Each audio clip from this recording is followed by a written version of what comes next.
All right, guys. This episode of Modified Rides podcast is brought to you by NV Machine Works. If you're building a C10 or a classic GM truck and want that clean OEM plus billet look, they've got you covered. From hood hinges to interior details, everything is CNC machined in-house from 6061 billet aluminum. They're known for their billet hood braces for the 73 to 80 square body trucks. You know as well as I do, you see it on TV, all the auctions and stuff. The hoods want to fold. Well, their hood braces stop that. Check them out. NV Machine Works. On Instagram, they're NV_machine_works or online at nvmachineworks.com. Check them out.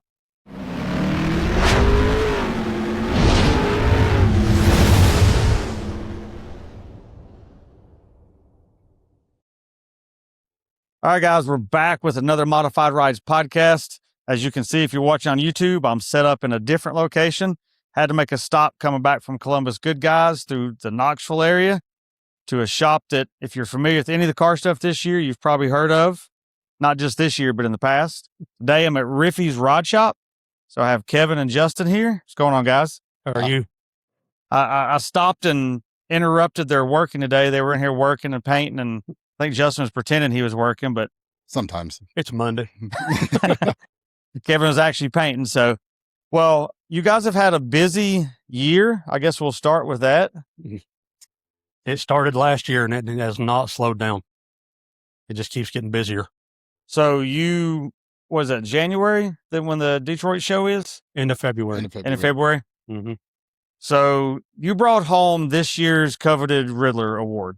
We did. Anybody that's been anything in the automotive world understands if you have that Riddler Award, like that is the pinnacle of, like you can't get any higher than that. Am I correct? No, there's only one other award that equals that, and that's out of the Grand National Roadster Show.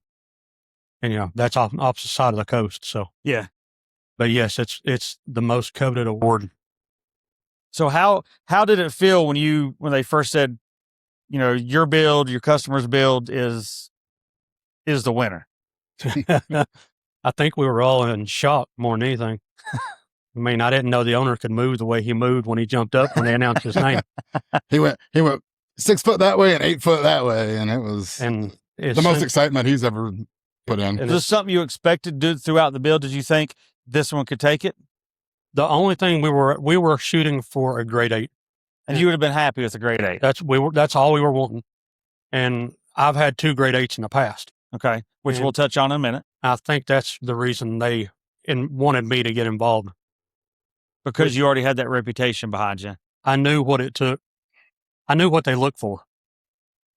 And, it shocked me when we won it. I mean, I went the whole weekend saying that there was no way, and I guess I'm always that way. I'll downplay my stuff. I didn't realize you guys even had one that was there in the running for that. I think Justin made a post or something like, hey, we're here. It got picked grade 8. I'm like, no shit. Like that's cool to know somebody that's in that realm. To be able to compete for that, the vehicle cannot be seen or, no photographs, no pictures on the internet or anything.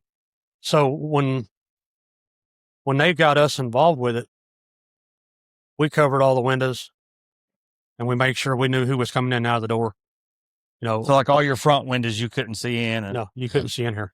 Kept the blinds closed, kept all the back doors closed. And you got the chimes on the door, so we knew when somebody come through. So you'd beat them at that door. Yeah, that's where they couldn't come out here. And that's the same way we did with the other one. The one I did in 17. I mean, we had glass doors in the back of the shop. They were all covered up. And there was a little porthole in the side of it. We cut out of it when somebody, UPS or mailman or something, would bring something to us. They'd knock on the door, and it's like an old cartoon. You walk over and you flip it up and see who it is before you ever let them in.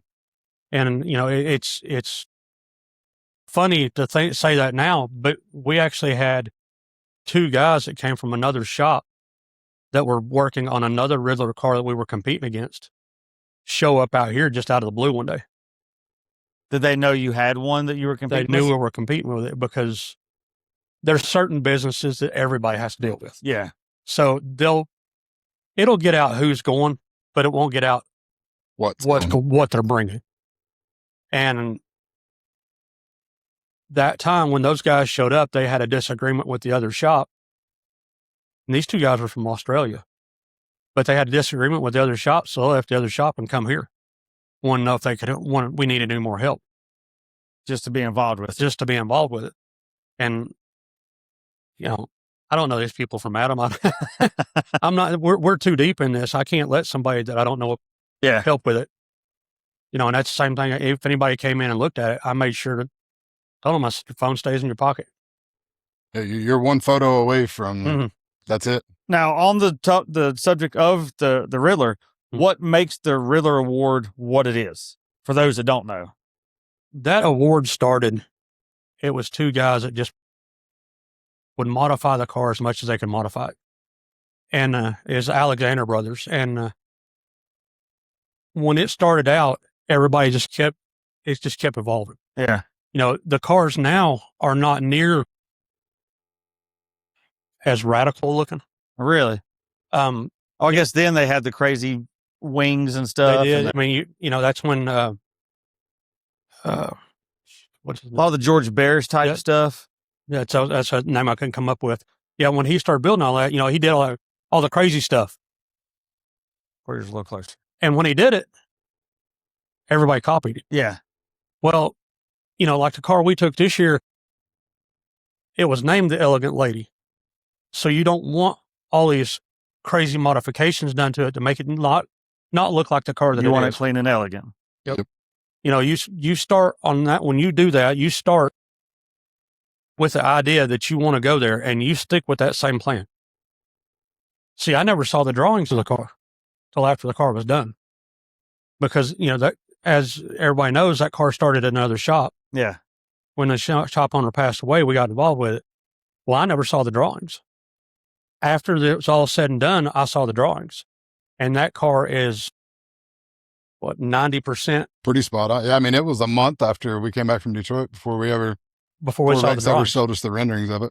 I was like, well, okay, I'm glad. I'd like to have had that beforehand, but it shows that your vision is enough to be able to do that. And when he came down here and talked to us, I went and looked at the car. I'd seen the car several times, and we had already wired the car because we were the shop that did the electrical work on it. So I already knew about the car, but I didn't know what shape it was in when they asked us to finish it. Yeah. Because one of the former ISCA judges is the one that called me. And he told me, he said, I want you to finish this car. I was like, no, I blew it off. I said, I really don't have time to do this. So it wasn't the owner that reached out? No. And I told him that, and he said, I don't think you understand what I'm saying, Kevin. He said, I want you to finish this. It's like, all right. Well, it was at the upholstery shop when we went and looked at it. The upholstery was done, but there was still a lot left to do to this car. So I guess let's back up a little bit. So when the car first got started, a lot of people like you guys get the credit for the build of it, but you just basically finished it and brought it to life. So where and when did the original build start? The original build started at 8 years ago. Yeah, 8 years ago. Oh, wow. At Cool Colors in Clinton, which is about 15 miles from here. Did you know anything about it then? I had heard about it. We get people that come through here all the time that bounce from shop to shop, and they'll to see what's going on. So I knew about the car. I knew when the car got started. And did you think it would be what it was when it got started at that shop? Honestly, no. The guys were good. I'm not taking nothing away from them. There's a difference between being good and knowing what an ISCA show judge is going to look for. What the details they need. The detail side of it wasn't finished. And when we got the car, we finally got the car jacked up because the car, it's hard to do anything to that car. Yeah. Now, how long had it been started on before you got your hands on it? He passed away at 6 years. Yeah, 6 years in, because we went, not this Christmas, like Christmas before last is when you called me, because I was in Houston. That's when he passed away. He passed away. I flew back from Houston right after Christmas, and we started wiring it 2 years ago. Yeah, we took, basically, I left left that car at their shop. We loaded And, everything up. Yeah, I and took went to all my them. tools.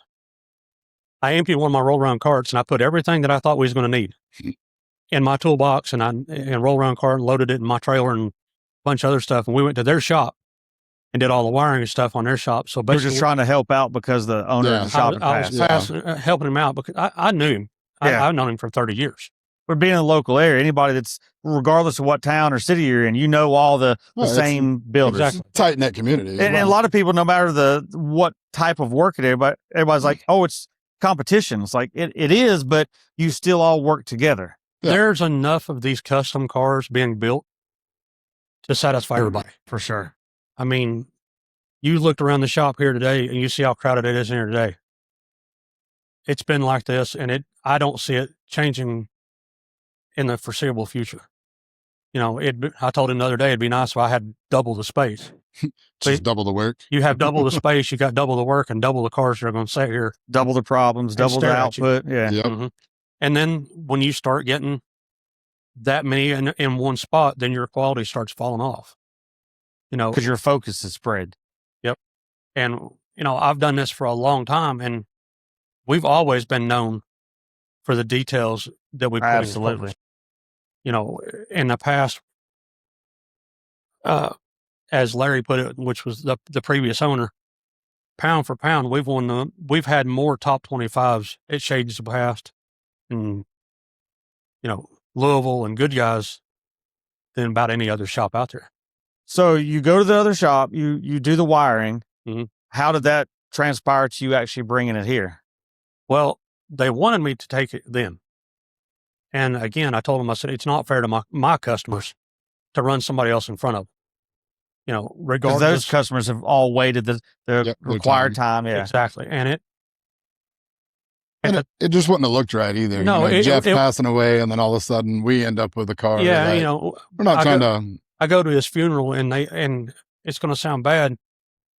At the funeral service, they hit me up to wire the car then.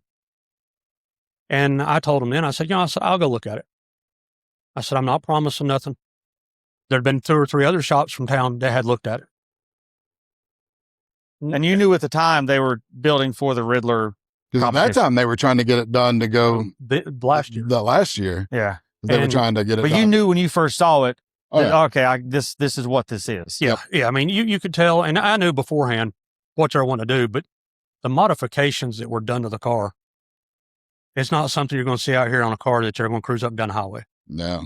You know, now if it was my car or something, yeah, I'd get in and drive it. Only because I can fix it. Yeah. You know, and it's not going to cost $15,000 if you tear up the front fender on it, or the only thing it cost me at that point would be my time. You know, and so I knew then what they were going for. When we wired the car, it was nowhere near complete. Was it painted and put? It was painted. It was Parts not were put together. It wasn't put together. Yeah, it was not all the parts were painted. No, they still had a lot to paint. The front fenders were not on the car. None of the hood, none of the front end was on the car. Just the shell stuff was there. Just the shell. The doors Still were had hung the on wheels. it. Didn't have the wheels on it. The only thing that was really on it and adjusted was the trunk lid and the door. But the doors didn't have any chrome in them. They had no windows in them. Yeah. The top wasn't even on it. So you inherited a full project at that point. We inherited a project, yeah. But a Riddler project is different than inheriting another shop's regular project. Exactly. Correct. You know, I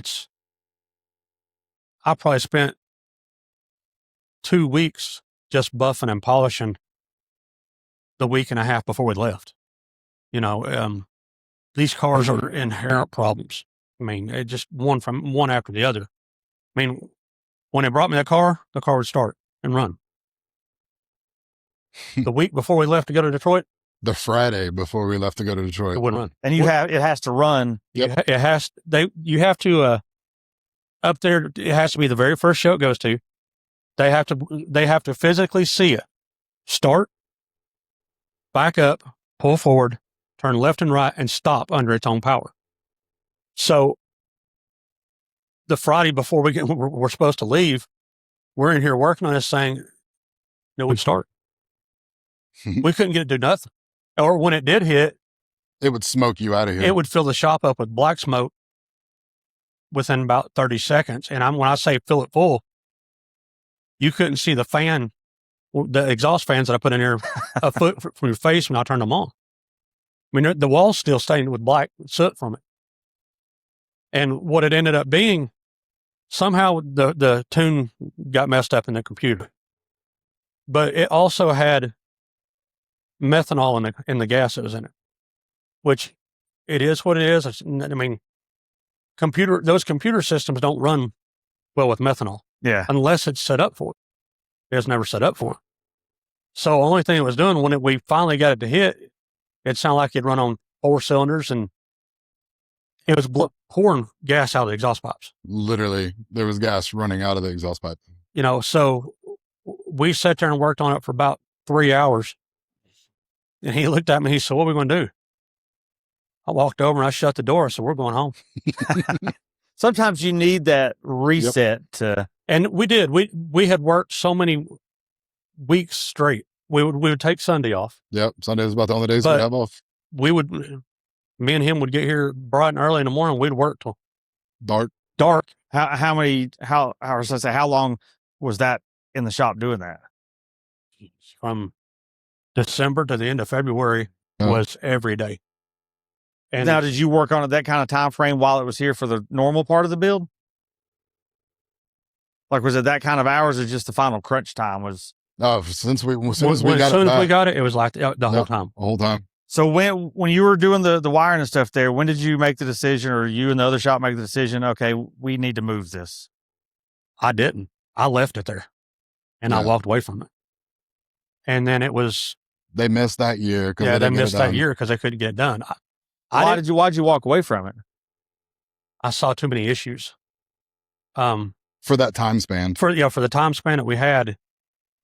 I mean, we're talking the top wasn't on it. The convertible top frame wasn't on it. The windshield wasn't in it. The door glass wasn't in it. Okay, this was January 1st. They still had to do the interior.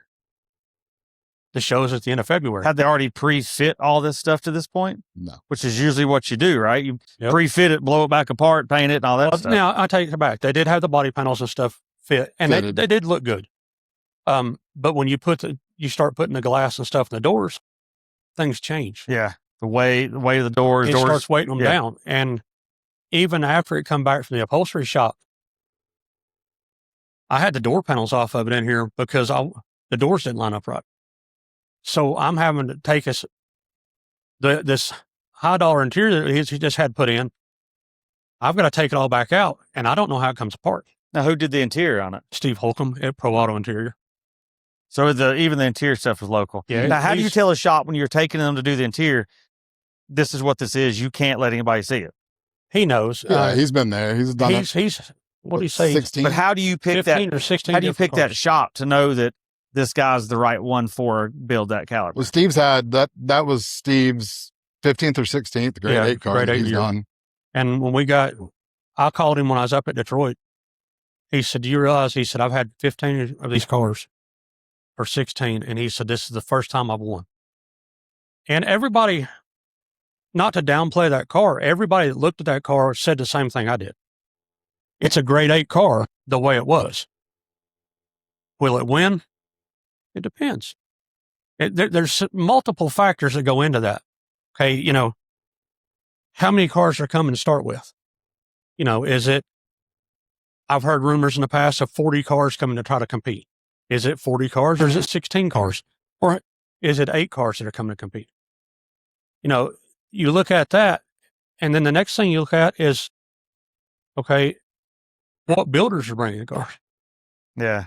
What big names are we competing against? I told the owner, Rex, the owner of the car, same thing. I said, "Here's the problem." I said, "I don't know who's going." I said, "We'll do our best." I said, "I see a grade 8." Because you don't know till you pull in on who's. Yep. You probably hear rumors, but you can't confirm till it pulls in. Correct. You hear rumors. I found out through several different people down the grapevine that there's a car that pulled out because they didn't have time to finish it. That was like, what, 3 weeks before we went? Yeah, it's about 3 weeks before. And I called the owner and I told him, I said, look, I said, I'm not getting your hopes up. I said, but the one car that I was concerned about is not gone. I said, they can't get it finished. There's got too many other commitments going on. So what does that shop just sit on that car for another year? Yep. They've sat on that car. That car, I heard about that car being built when we did the car in 17. Oh, wow. The car's not made it yet. If that car has shown up, we wouldn't have won. You're not touching that. I know who it is. I know what the car is. I know who's building it. We wouldn't have won. And that's what I told the owner. I said, when we won, I said, he said, I never figured we'd win it. I said, well, I didn't really. I said, but we picked the right year to go. Yeah. And I'll tell anybody that. I make no bones about it. It's a gamble. You Just straight up roll of the dice. You bring your A game or more to go to that show. That car, and I've joked in the past, I said, these cars, by the time you're done with them, they feel like they've took 10 years off your life.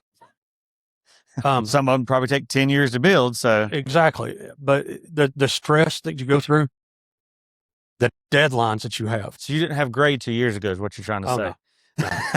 No, it was starting to have some little bit of white, but it's, if I had to do another one, I think my chin would be as bald as my head. But there's days that you want to come in here, and we did on the last one I did. I sent pictures to Lauren. There was liquor bottles sitting on my toolbox. At 9 o'clock in the morning, we're drinking. But just because everything, you're wound so damn tight. Yeah.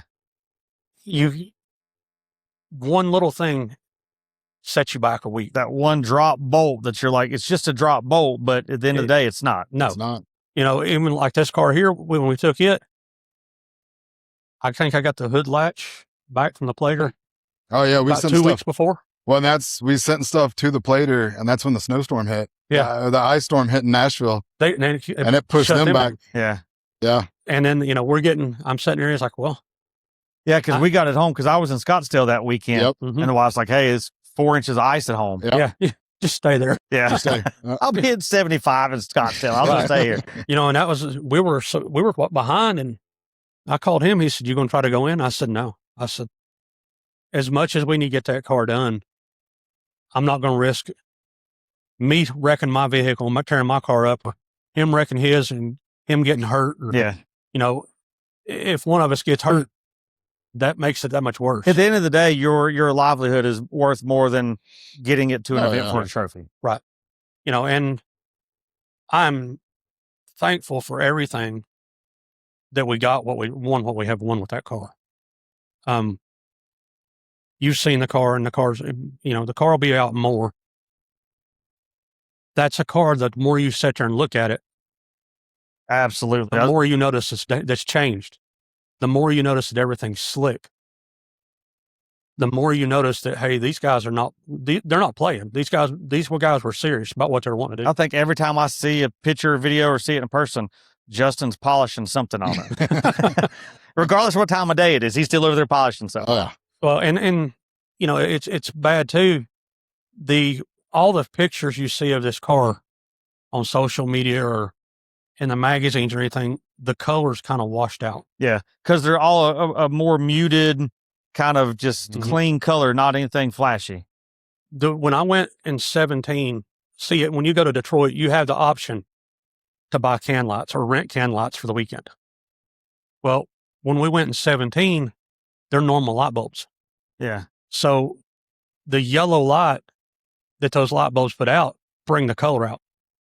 Well, since then, they have changed their lights to LED. That's a different color temperature. So when you hung that LED light up, like, all right, I said, they're hanging these things up, and they hung that thing up, and I looked at the car, and I was like, oh, shit, the car's not the same color anymore. Washed out all the rose color. Yeah, if that car's sitting outside, it has a rose color to that paint. What color is the car? It's called light coffee. It's a special mix from PPG. And then the dark brown that's on it's just chocolate brown. And that's, you know, I'm not going to say that you can't go buy that color, but at the time it was mixed for that car. Right. Okay. And most of the people will understand that they won't start selling that color till that car comes out. You're the first person to have it. We're not going to sell your custom mixed color. And to this day, I still won't. I'll tell them the color. But now the color combo was picked before you ever got your hands on it. It was actually in the drawings, still that way. So, that you saw after the fact. Yeah, that's all after the fact. It's like they took the car after we got it done and redid the rendering. Yeah, redid the rendering. But, it's when you've got somebody that spends the type of money on these cars like he did, you do everything in your power, for nobody taking pictures. You don't give the color codes out, unless he says, "Hey, okay, you can tell somebody what it is." No, it's custom mixed. It's a one-off color. Yeah, it's his. Mm-hmm. If you want that color and go through the trouble that we went through, because it's not that color's not the first mix. That's not you don't hit on the first one. Several spray outs. You do several spray outs. Okay, I wanted a little more rose color to it. So you add more color to that. And you do all this in 4-ounce samples. Okay. Once you get all you figured out, then you got to convert that 4-ounce sample into gallon mixtures. And hope the gallon mixture matches that 4-ounce sample. Yep. And that's what I'm saying. It's not just as easy as everybody wants to think it is to go to these places. The one-off set of wheels for it, the one-off taillights, the one-off grill, the one-off side trim. You have to get these other businesses involved in it. And then you need their parts before you can continue on with what you're doing. So they build their fit parts around them. And yep.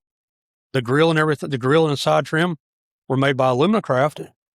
But you need that to fit the grill in, to fit all the trim around the grill to make sure it fits right. And when we got the car in here, the hood latch wasn't even in the car. That was not even, apparently wasn't thought of. The wind will keep it down, right? Yeah. Yeah. And when they brought the car in here, I adjusted on the hood to get it to set right. And I'm sitting there looking, I was like, man, I really don't know how I'm going to make it fit exactly like it needs to. So I sat in there and I kept playing with it, and he made fun of me because I ended up coming out here and getting a great big long bolt and cutting the head off of it. Hey, whatever works. And I ended up bending the bolt and getting my bolt to line up in the latch first. And then after I had that done and got that to work, then I had a new hood pin made. And so I had to wait on the machine shop to make that. Another one-off part. Then I got it here, and I'm taking a one-off part and I'm putting in a vise over here and I'm bending it to get it to fit the way I need it to fit back in the car.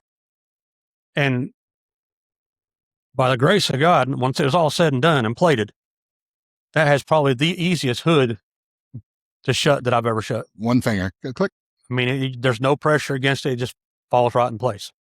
And again, that's one of the things that they wanted me to address when they called me said, pretty much told me I'm finishing it, whether I'm finishing it or not. So when was the first time you talked to the owner to go over what his plans were? You said you were approached by somebody else about finishing it. He had already talked to the owner and said, this is the shop you need to go to. Told him, he said, you need to take it here. And I think the owner had already told him that he tried to get me to do it a year prior, and I wouldn't do it. I wouldn't agree to it. So then that's when Bob got a hold of me. What stage was it when he said he'd reached out to you originally? Was it before he started? When he reached out, see, let me back up. At the very beginning of this, when this car was even talked about being built, we were approached, and that's when Larry owned the shop. And that's right after we finished his car. And Larry turned it down. For one, we didn't want another Riddler car that quick. We just got done with one. We didn't want to turn right around and jump feet first back into another one, because it takes a lot of time from other customers. When we got done with Larry's car, no joke, this shop looked like a bomb went off. Because when we did his car, he got me involved on his car in October of 16. and told me, he said, I've made too many commitments to these other businesses that are helping us. It's got to be there the February of 17. No pressure. Yeah, no pressure. And he wanted me to help him after work. I'd come in here and work my normal work shift. His car was at his house. He wanted me to come over his house and work till 8 or 9 o'clock at night. I did that, I don't know, maybe a week.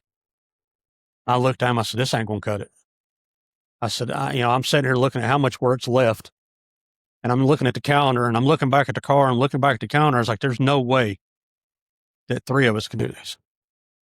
He's like, what do you think we need to do? I said, honestly? He said, yes, we need to shut the shop down and put everybody on that. So we did. We shut the shop down at the end of October, and we did not open the shop back up till the 1st of March when we got back. You just tell your other customers, hey, you're on hold right now. Go ahead and start saving money. Yep. He talked to all of them and explained to them what was going on, and they were good with it. So when we did that, we did all the body work and got everything done. We painted that car right about Christmas. Which car was this? It's a 54 Corvette. Okay. It's called Transitions. It was the one we had a 56 Corvette top on it. 56 Corvette roll-up. That's the one you got hanging in the office up here, yeah. See, those cars never came with side windows. They rolled up. Oh, yeah. So this car, we took the 56 top because the top was lower. It didn't have the big bubbles for your head on like a 54. And 54, if you wanted windows, you had side curtains. So they were soft like Jeep windows would be. So we put the 56 top on it. We had to recontour the whole back of the body, had to recontour the wiper cowl. So we did all that work and got it all fit. And the same thing on it, I've got bumpers and stuff that are in copper that they sent back from the plate shop that I'm sanding the copper to make sure it fits the body the same way it did when I sent it to them. Before you send it back. Before it gets chrome plated. We made a custom side trim for it, and we had the name Transitions cut out of it. Well, then I had the bright idea to go in and, when we did it, to machine the back out of it. And what I ended up doing, I put a red lens behind it, and I put LED lights in it that when you turn the signals on or the parking lights on, if you turn the parking lights on, they come on. You turn the signal, it's just like a late model car. It had a side marker light on it through the envelope. So, it's stuff like that. We had that trim made, had it fit. Then we had to send it to Nashville to get it plated. When it come back from plating, then the parts I had made for the inside of the lights didn't fit anymore. So then I'm having to fix it all again. It's not just, okay, I'm going to have this piece plated and put it on there. You have to think 3 steps ahead. Yeah. You got to have you got to have a vision of what you want this thing to look like in the end. See, when we did the Corvette, we had no drawing. We just did it out of, my ideas and Larry's ideas and his wife's ideas and his best friend's ideas. We all kicked them around and we kind of got together and put them all together. Because that car, the Vet, when we did it, it was cut from one end to the other. It was widening in the front and widening more in the back. Had to move the wheel wells to get the tires under it because you can't put a big tire on them. So it's just, you have to have that vision at what it's going to do to it, need to look like in the end of it. And you said that one brought back the grade 8 and 17? That one was grade 8 and 17. And you probably at the time thought, all right, this is the pinnacle. I didn't think, Lauren and the other girls or wives that worked here at the time made the joke while we were there. They told me, they said, I give you 10 years to come back. I did it in 9. And I told her, I said, do not do that to me again. And I told her, I said, it was by the grace of God that we were involved in that car, and. Did you ever think when you started that car, the Corvette, that it was going to be what it was? I had the feeling again, and then it'd be a grade 8 car. Again, it depends on who shows up. Yeah. What won that year? It was a 34 Ford from Steve's Auto Restorations. I think that's the name of it, Steve's Auto Restorations. But it was a hand-built body. And we found out while we were there after the grade had been picked, that car had actually been shown in bare metal 2 years prior. Really? And they came up to us and asked us, do you want us to disqualify them? You go by the rules? Yes. Were we going to beat the car? No. And we still wasn't, we were probably third on the list that time, because that's when Andy Leach brought that green Model A. Mm-hmm. It was there. Super nice car. Yeah. Alan Johnson had a black 32 Ford Vicky or sedan. Can't remember which one, but they had one there. And so they asked the others whether it should be disqualified. So I take it wasn't disqualified. It was not disqualified. They had, the year before that, they had a big problem that, from what I was told, they disqualified this one car. Then they let it back in. And they talked about kicking it back out, but they let it stay in there. And I've tried to explain to them when we went, you've got a problem with social media. Because this is the only award you can chase after that no social media matters. Yes. Correct. And the year prior to us going, I think it was the year before, there was a car that was in the contention that came to run for the Riddler. It was another shop that finished it. It was not the shop that started. The week of Detroit, the other shop dumped every picture they had on the internet. Dirty. That disqualified him. So, I mean, you got somebody that spent all this money. Mm-hmm. Granted, it started at one shop. He paid that shop. Yes, that shop didn't finish it, so that and they would not get the recognition that they would want if they had finished it out. So when they took it to another shop, that's when it made them mad, and they just, there you go. This is my way of getting revenge to you. Well, it's not fair to the customer. It just looks bad at that first shop, though. It does.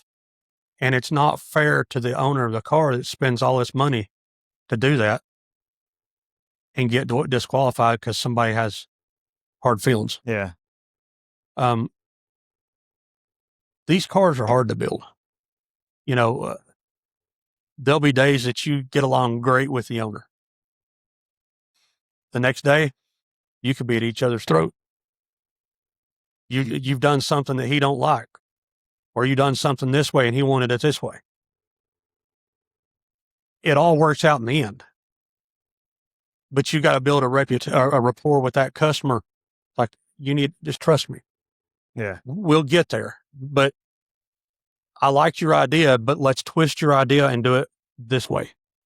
And finish it out the way it needs to be finished. At the end, the customer has to trust someone in your position because you've built that reputation. You know what it takes to get there. Right.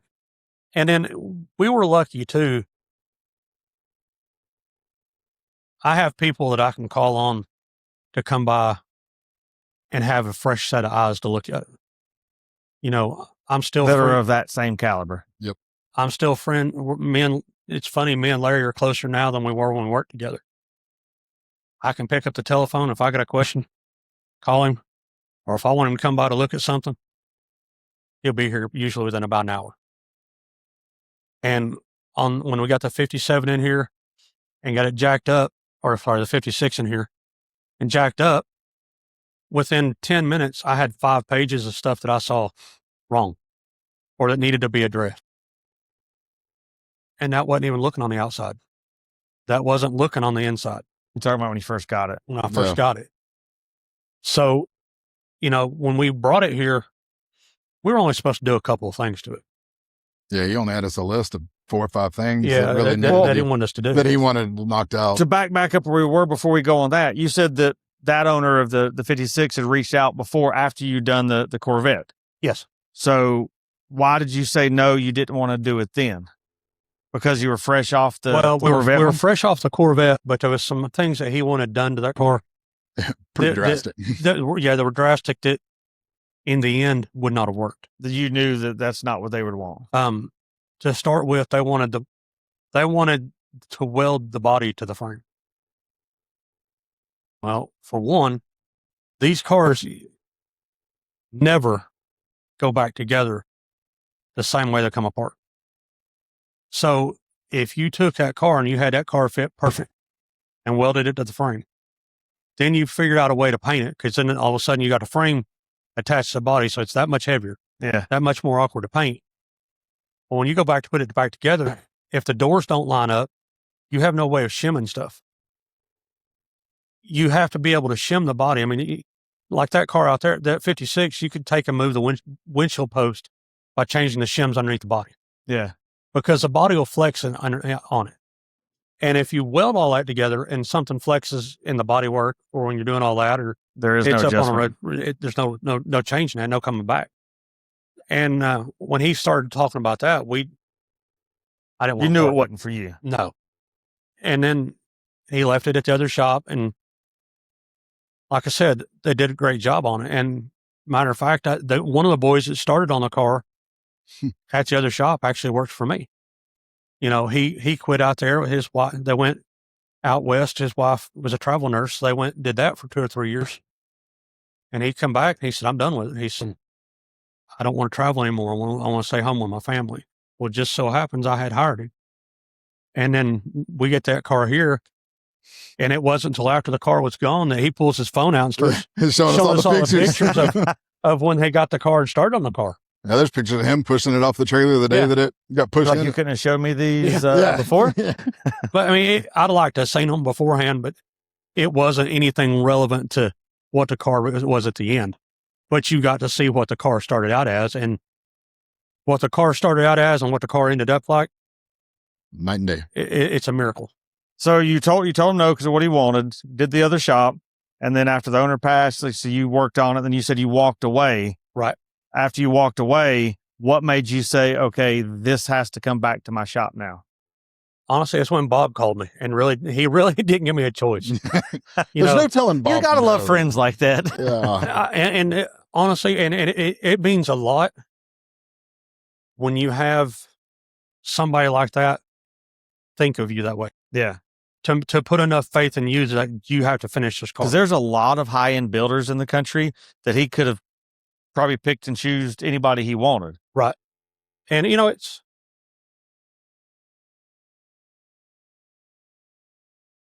I'm not going to say I wish I had took the car earlier. If the circumstances had been different, yeah, I would have probably would have done something. But I was not going to go down there and be the one, like you said earlier. Looks like I'm going flying under the radar. Like I'm an ambulance chaser. Yeah. I'm going to go steal their job that they had. And that was not part of it. But when we were down there wiring the car, I could see the handwriting on the wall that they could do it if they had the right leadership. Yeah, I mean, Jeff was their he was their skipper. Yeah, yep, 100%. You know, and when he passed away, that took the shop foreman from just being a shop foreman to straight thrown under the bus. You're in charge of all of it now. Yeah. You know, he didn't want that. You know, he wanted to go do his 8-hour work day or 10-hour, whatever they did, and go home.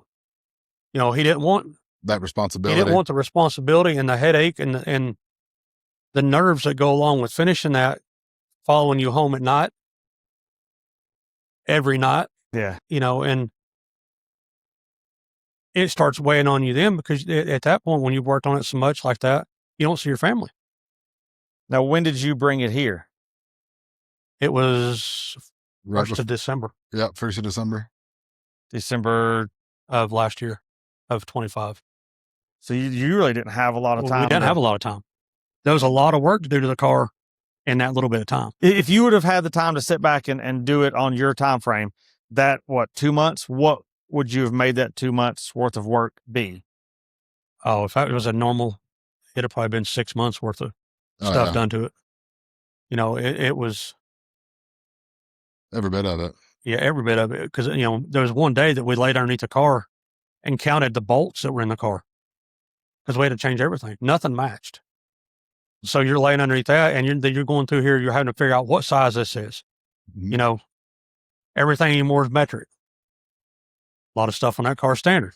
Yeah. What bolts you putting back in this? Yep. So you had to make a list to get all the bolts in here. Or, to what you go to order. Well, you go to order the bolts. Then when the bolts get here, that's only a fraction of it. Then you got to address the bolts because you got to machine the bolts to make the bolts smooth. Then you got to go out there and stay on a buffer. Which is details that, for one, most builds don't do, and two, most average car show goers will never see. Right. But those that do know, notice it. Yep. And all the markings on the bolts got machined off, sanded off, and Yep. like I said, on the buffer. and then here it is. You're in here December, January, and February. You're standing outside because our buffer's outside under the carport. You're standing out there in the cold trying to buff all the bolts. So you're trying to get buff the bolts and get them hot just so you can hold your hands, get your hands thawed out. Or you may just hold your other hand to the buffer, try to get a little warmth in it. Yeah, and then clean the polish out of the bolts. Yeah, and I mean, there was days that I had to put buffing wheels smoking because they were so hot. Just because you're trying to get everything buffed and get done and get it put back on the car. Now, how many people did you have working on that? Me and Justin. Wow. So you don't have a big crew. How many employees do you have right now? I've got Justin and Jeff, one other guy. At that point, we had 4, but we kept the other because we had the other Kevin. The other ones kept them on the normal, so nothing changed. Yeah, so my other customers were still getting work done on their cars. That way we didn't stop completely on them, and because that was kind of the original plan. It was we were just going to kick it on the weekends, right? And kind of there wasn't, according to them, there wasn't that big of a list. There wasn't a lot that needed to be done. And then we got it here, and it was. And then I talked to the owner one day, and I told him, I was like, there's a lot to do. Well, I just want this right here. These certain things done. It's like, all right. Well, then I guess I played dirty because then I called Bob because him and Bob were real close. Yeah. And I told Bob what I'd found and what I had, or, the list we had made. And he only wants me to do this. I said, but that's not going to finish this car out the way it needs to be finished. So I arranged a meeting to where Bob was here, the owner was here. Just so happens, Larry. Yeah, just so happens Larry shows up, which I had made that phone call before. Told him they're going to be here, certain amount of time. I said, if you could stop by, I would appreciate it. So when we all were in there at the same time, we went over the list. And I don't know what it was that Bob said to Rex. He looked at him and he said, I told you to bring the car here to let him finish it. He said, let him finish it. And let him finish it the way it needs to be finished. It might be expensive. In the end, there's a reason it's here. There's a reason you're not doing it at home or you're not trying to do it yourself. Now, you said Rex is the owner? Yeah. Mm-hmm. So had Rex ever built anything before this? Oh, Rex has had numerous show cars.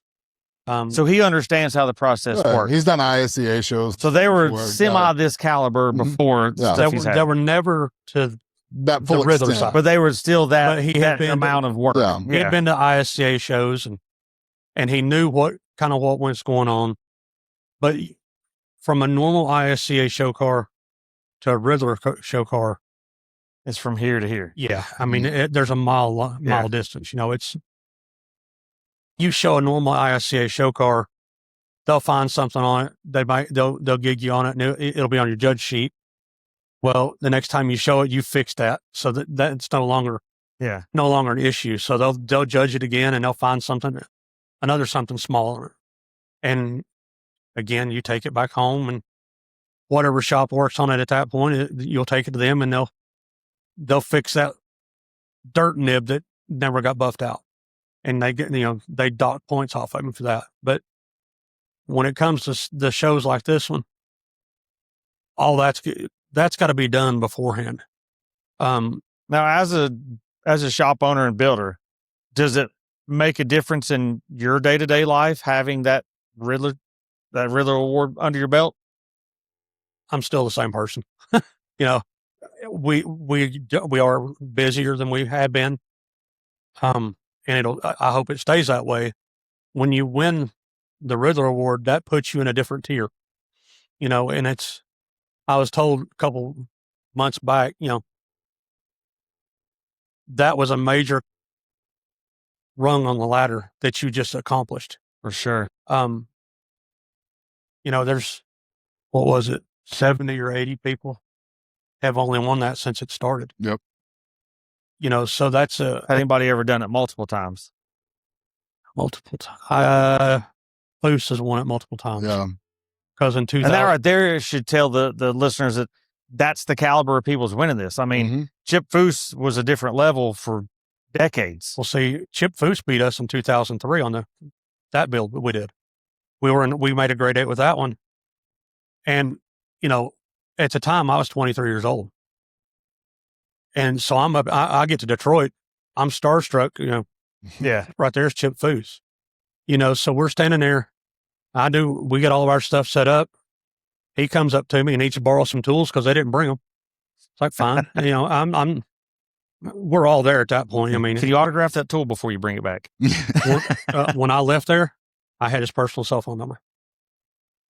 Sunday, when that show was over, he had to borrow our tools again to get their car down. And he come over and talked to me. He said, I'm going to tell you, he said, you'll be back. It's like, there's no way. That means a lot, I think, coming from someone like him. Mm-hmm. Because he knew what he was looking at. Mm-hmm. If anybody there didn't, he knew what he was looking at when he looked at that car. And the bad thing is I still have that business card at home with a cell phone number on it.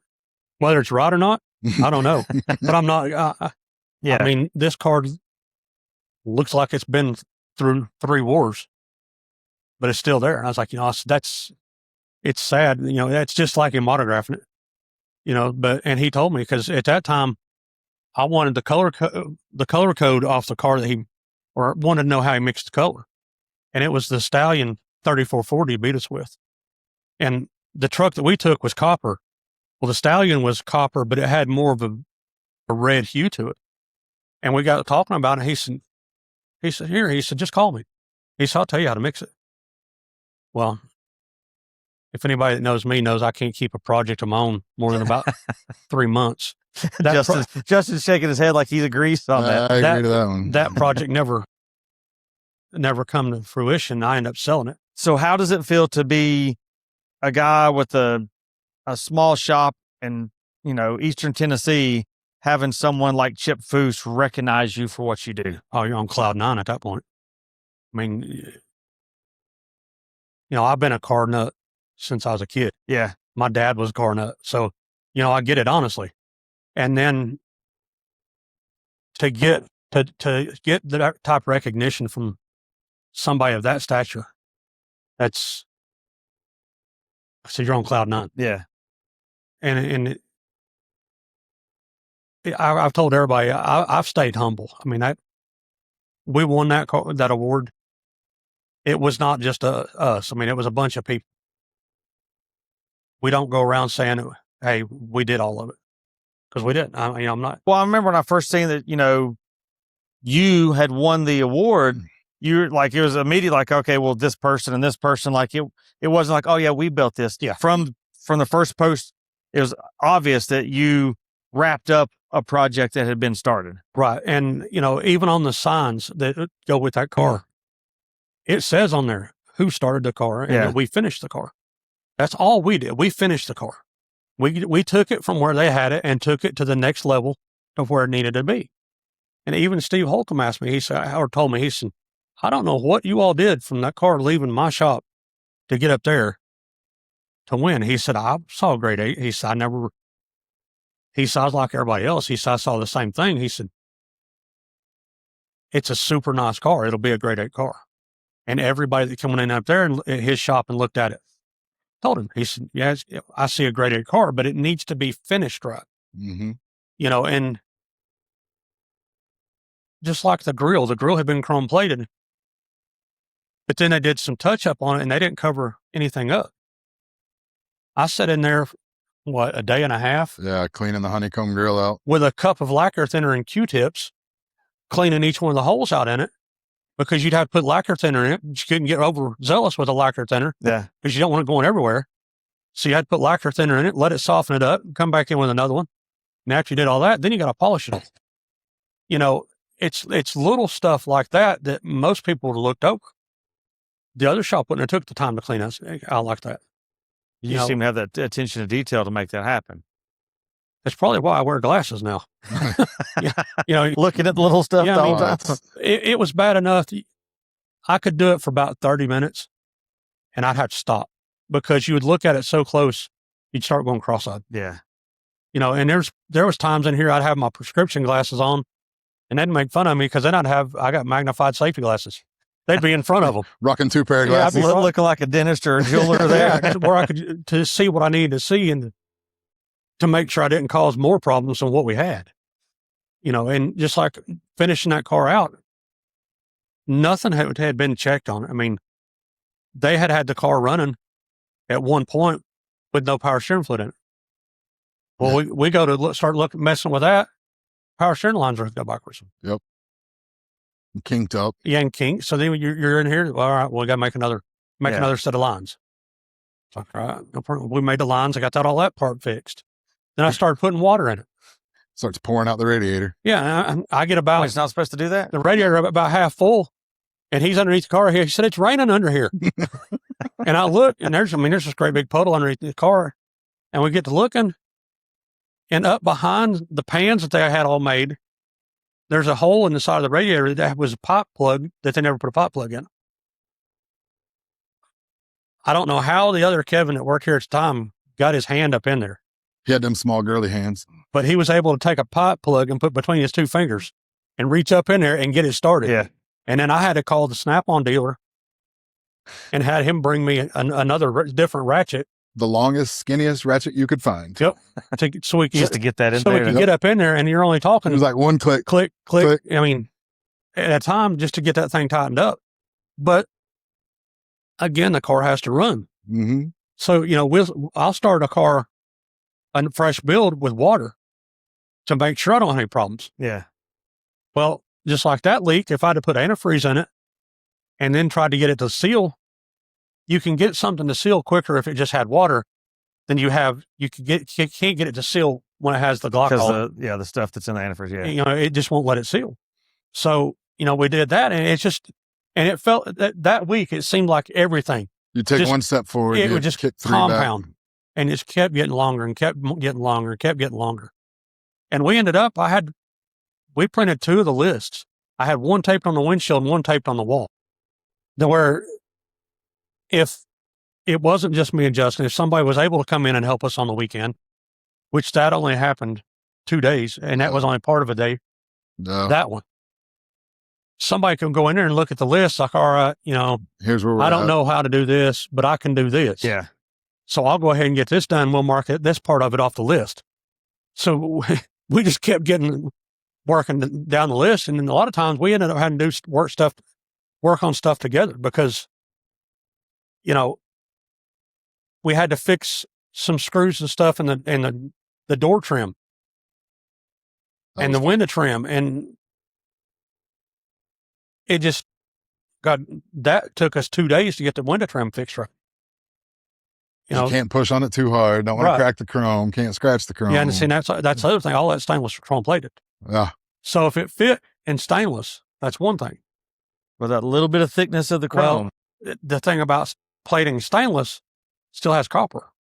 So you take the stainless, you buff it, then you put the copper on it, the 2 or 3 layers of copper that they buff, and they'll keep adding copper until they get everything out of it, which is the way it's supposed to be done. And then then it gets nickel plated, and then it gets chrome plated. So you add all that thickness to everything.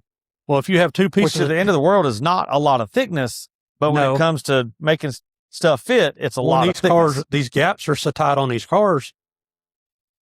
You bank on that stainless trim still staying the way it was. Yeah.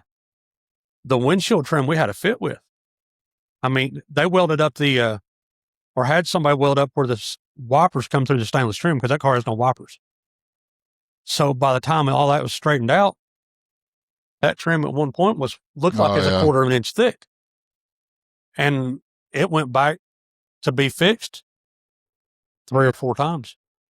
It wouldn't match the curve of the windshield. I think you sent it back at least 3 times. After chrome plating. After it's chrome. And that's a lot of expenses people don't realize. Like, yeah, as a customer, you're paying for that chrome plating.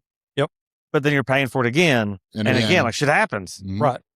And at that point, you're paying for expedited chrome. Yeah. Like, you're not getting... I'm not waiting 6 weeks. No, you're having to pay that extra, put me in the front of the line. Hey, I need this. I know you got it today. When do you need it? I need it tomorrow. Yeah. That was the same. It happened the same way on that Corvette when we did it. My wife and Larry's wife, there were several days that those two hopped in the car. They left here at 5 o'clock in the morning. They dropped our parts off at plating shop at Advanced Plating at the time. They went to the mall and hung out at the mall for a few hours. And went back and picked it up. Come back and picked our stuff up and brought it back to us because we were that short on deadlines. Did you pay them extra for that? Oh, at least pay for the shopping? Oh, they got paid well. But, and that's those things that nobody realizes what it takes to do this. I mean, yeah, you go buy your chrome bumper, get it fit as good as possible. Yeah. Go to these shows and you'll win awards with them. Stuff like that. There's no way. Yeah. The bumpers on that car had been cut and welded and modified and pulled up tight to the body. Well, once that bumper was plated, then you got to figure out how to make the backside of it look good. And that car there, it has pans to cover what doesn't look good. Yeah. And that was done intentionally. But, there's cars that you can't do that with. So then the next thing you know, they're plating the backside of the bumper. Mm-hmm. So you add the same amount of thickness off the front side on the backside. And now that bumper don't fit the same. Exactly. Yep. So then you're sitting here with it painted because it fit when it's copper. Putting it all back. I didn't know that they would get it to that stage and send it back to be worked on while it was still in copper. If it is a purpose-built Riddler car or a real high-end you're going for the Sonic or anything like that. Or anything like that, you're going to get that trim back in copper after they plate it. See, I never knew that. Mm-hmm. And you're going to bolt that stuff back on the car. And you're going to make sure your gaps are right. And if your gaps are not right, you grind the copper till it's right. Then you send it back to them once you get it right. Then at that point, they just flash the nickel on it because you have to put nickel on it before you can put chrome. Yeah. They'll flash the nickel on it and then they'll flash the chrome on it and not put anything other than, microscopic build to it, just so it don't add any more depth to it. But like the Corvette, we had once I fit everything and sent the front bumpers off on it, because there were multiple piece bumpers. You got a piece that wrapped around the corner and you had another piece, like the bullet that went over the front of it. I had sat there with a file to make sure the bullet fit back over. And here I thought bumping holes up in the frame one extra size before powder coat was a big deal. Or taking a drill bit and cleaning the powder coat back out of the holes. Yeah. Yeah, I mean, would I change it doing stuff like that? No. Because there's a satisfaction at the end of it that you can sit there and say, hey, Yep. we did this. Yeah. And every nut and bolt's turned the same way. Yeah. I mean, it's all clocked. It all looks right. Your trim screws are all crossed up the same way. And I thought I was OCD, but that's... it's a whole other level. That's something I didn't notice on that car. So next time I see, I'm going to have to look for that. Look at all the trim screws around the windshield. They're all clocked the same way. I'm one of the ones, my electrical outlets and light switch outlets are all the same way. So it's the same principle, but on a car. Mm-hmm. And his wife kind of made fun of us, or made fun of me after we had won. Because hell, I even hugged him when we were on stage. I was like, dude, you don't understand. This is Super Bowl for car guys. It's a Super Bowl for car guys, but you're working so close together. You're more family at the end of this than you are. Or enemies when you're done. One of the two. One of the two, and I'm just glad that he come on board when he did, and we were able to do it and finish it the way we did. It's like when I took him, when I had to go look at it when I was at the upholstery shop, and I stood there and we kind of walked off away from everybody else. And I told him, I said, I'm not going to agree to this unless you're on board with it. I can't do it by myself. Yeah. Nor do I want to do it by myself. So we stood there and talked about it for a few minutes, and I said, what do you think? He said, I'm on board. And I'm happy he did that because I'm happy for the outcome. Yeah. If he hadn't come on board and helped me with it, we may not have won. We may have won, we may not have won. Or it might not have been done. And it may not have been done. Or, it may not have been, we may have got it there, but the level of detail wasn't what it needed to be when you got two sets of eyes working on it. Yeah. Because he might work on something one day and get aggravated with it, and I may work on it the next day. Yep. Got to walk away sometimes. But it's a different set of eyes looking at it. And there's always a different way of doing things, a different way of going about how to finish it out. It seems you both have the same level of attention and detail on that to balance off that. Right. Same way me and Adam did the Blazer, like we both were OCD on stuff. Mm-hmm. So it's like, even though it's nowhere near the caliber of the car y'all did, but it's still the same principle of like, you have to have the same level. You can have one person's like, I just put a sheet metal screw in, another person's like, no, it's got to be a button head Allen. And you'll see a lot of that when you go out to the car shows. The way you are, the way we are. I've got friends that look at me and say they can't go to car shows with me anymore.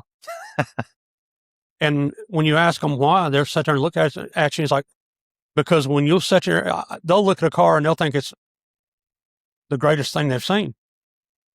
And then they'll look at me and I'm sitting there looking at it and like, this is wrong. This is wrong. Did you see this? What about this? And I love that, to get that from people like you and stuff, because then it's like, moving forward, okay, I know to look for that now. Like, I thought my attention to detail was there, but when you talk to someone like you or somebody at your level, then it's like, okay, now I can look at something different and know that's not, what it needs to be. That's what we're just hard on ourselves. I mean, it's like the whole time in Detroit, everybody's like, oh, y'all got this, you got this. We're like, no, we don't. I'm the same way on mine. No, we don't. Like, they'd come at me and it's like, who do you think's going to win? And I was like, that one. Yeah. Which one did you think would win? Honestly, I thought it was going to be that Sunliner. Yep, the blue Sunliner. I remember seeing that, yeah. And I heard a lot of people... The Cadillac, the gray Cadillac. The gray Cadillac was nice. The only thing I saw on the gray Cadillac, the way the display was... You couldn't see underneath it very well. The display was beautiful, but there was only a couple of spots, maybe 1.5 feet, 2 foot wide, that you could see up underneath the car. Yeah. The way the display was made. I think reading the buzz online when between the Grade 8 and the Riddler Award, I think it was those three that everyone seemed to be. And somebody's like, oh, it's the blue one, or it's the Cadillac, or it's like, it was y'all three that were contender. And we were told by the owners of Gray Matter that won last year, the wagon, Nomad. Yeah. They told us, because me and him, Saturday night, we about 9 o'clock, the show kind of died down because the show sailed till 10. About 9 o'clock, me and him were just kind of walking around, and they come up to us, and the wife that owned that car come up to me. She said, I want you to do me a favor. She said, the outcome that we think is going to happen tomorrow, you've got to do us a favor. I was like, what? She said, don't look at social media. I kind of looked at her real funny and kind of grinned, and I was like, why? She said, because when you win something of that caliber, everybody thinks they're an expert at it. Everybody's shipfoos all of a sudden. Oh, yeah. Everybody's a keyboard warrior. Yep. Everybody like, that car should never won. That car should have done, this, and this. I was like, where's yours at? Exactly. That's kind of what my attitude about it is. Like, bring yours down here. Let's show them. Let's compete. And going back to Larry's car, when I took it to, which Nat South was here in Knoxville, I took it over there because his son was getting married that day. And I took it in another car that weekend. And when we got prospect with it, somebody come up to me on stage and he hit a nerve with me. Because Larry's car was registered in the state of Tennessee to drive. But we didn't have the state issued plate on the back of it. The plate was underneath the seat. It probably has a personalized plate, or it had a painted plate with the name of the car on it. And this guy come up to me, which is normal on a show car. Yeah, right? This guy come up to me on stage, and that's when the president of NSRA was there, and he was standing right there with me. And that guy come up to him and started telling me, he said, "You need to disqualify this car." And he kind of looked at me and was like, "Why is that?" He said, "It's not got a license plate on it." He said, "It's not drivable." Well, I was standing about 2 foot away from him, and I heard that. And I don't know if I saw red or what. I walked over to the car. I slid the license plate out. I said, "There's your license plate." Well, you can't drive that car on the street. I said, in the state of Tennessee, it doesn't say it's got to be bolted to the car. I said, but am I going to drive this down the road? If I want to, I will. I said, but better yet, I said, where's your car at? I said, bring it up here. I said, we'll put them side by side. I said, if yours is better, I said, you can have the award. And he kind of stormed off the stage, because he didn't like what I told him. And the president of NSRA turned around and looked at me. He said, thank you. Like, what? He said, because you said what I wanted to say, but I couldn't. Because of his position. Mm-hmm. I was like, don't come at me with some stupid shit like that when I know better. And there was comments. Afterwards. And make yourself look stupid. And even after the show was over, when we were tearing everything down, the owner wanted just to push the car off the display. It's like, nope. I'm driving it. He said, yep. Well, I just don't want to get anything discolored. I said, it's not. I said, but look around you. He kind of looked around and he said the same thing. I said, look at all the people standing around here with cameras that are waiting on this car to fire up and move. And he kind of looked at me. He said, all right. I did. I hopped in the car. I fired it up and I backed it off the display. Those people were still there when we started that car and I loaded it that night. And I think we got out of there at midnight? Yeah.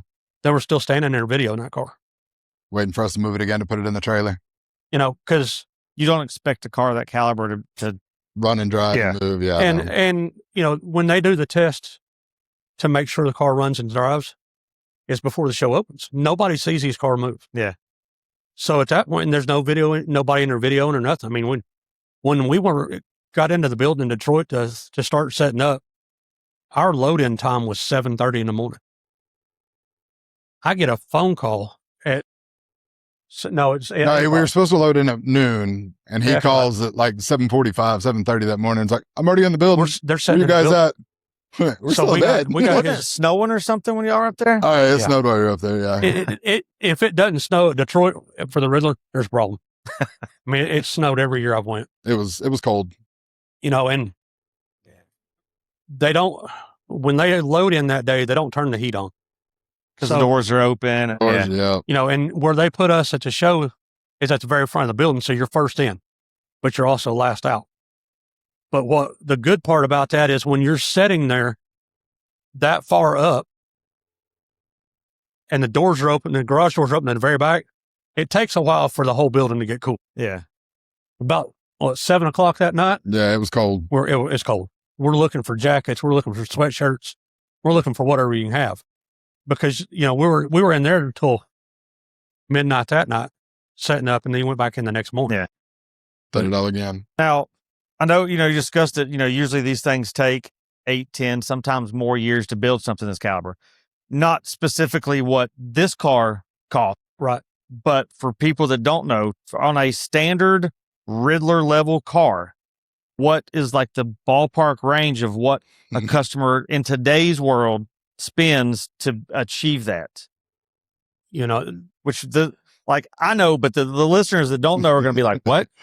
Any more to be able to win up there, you're going to be between, and it's going to be very vague, you'd be between 500 to $1 million.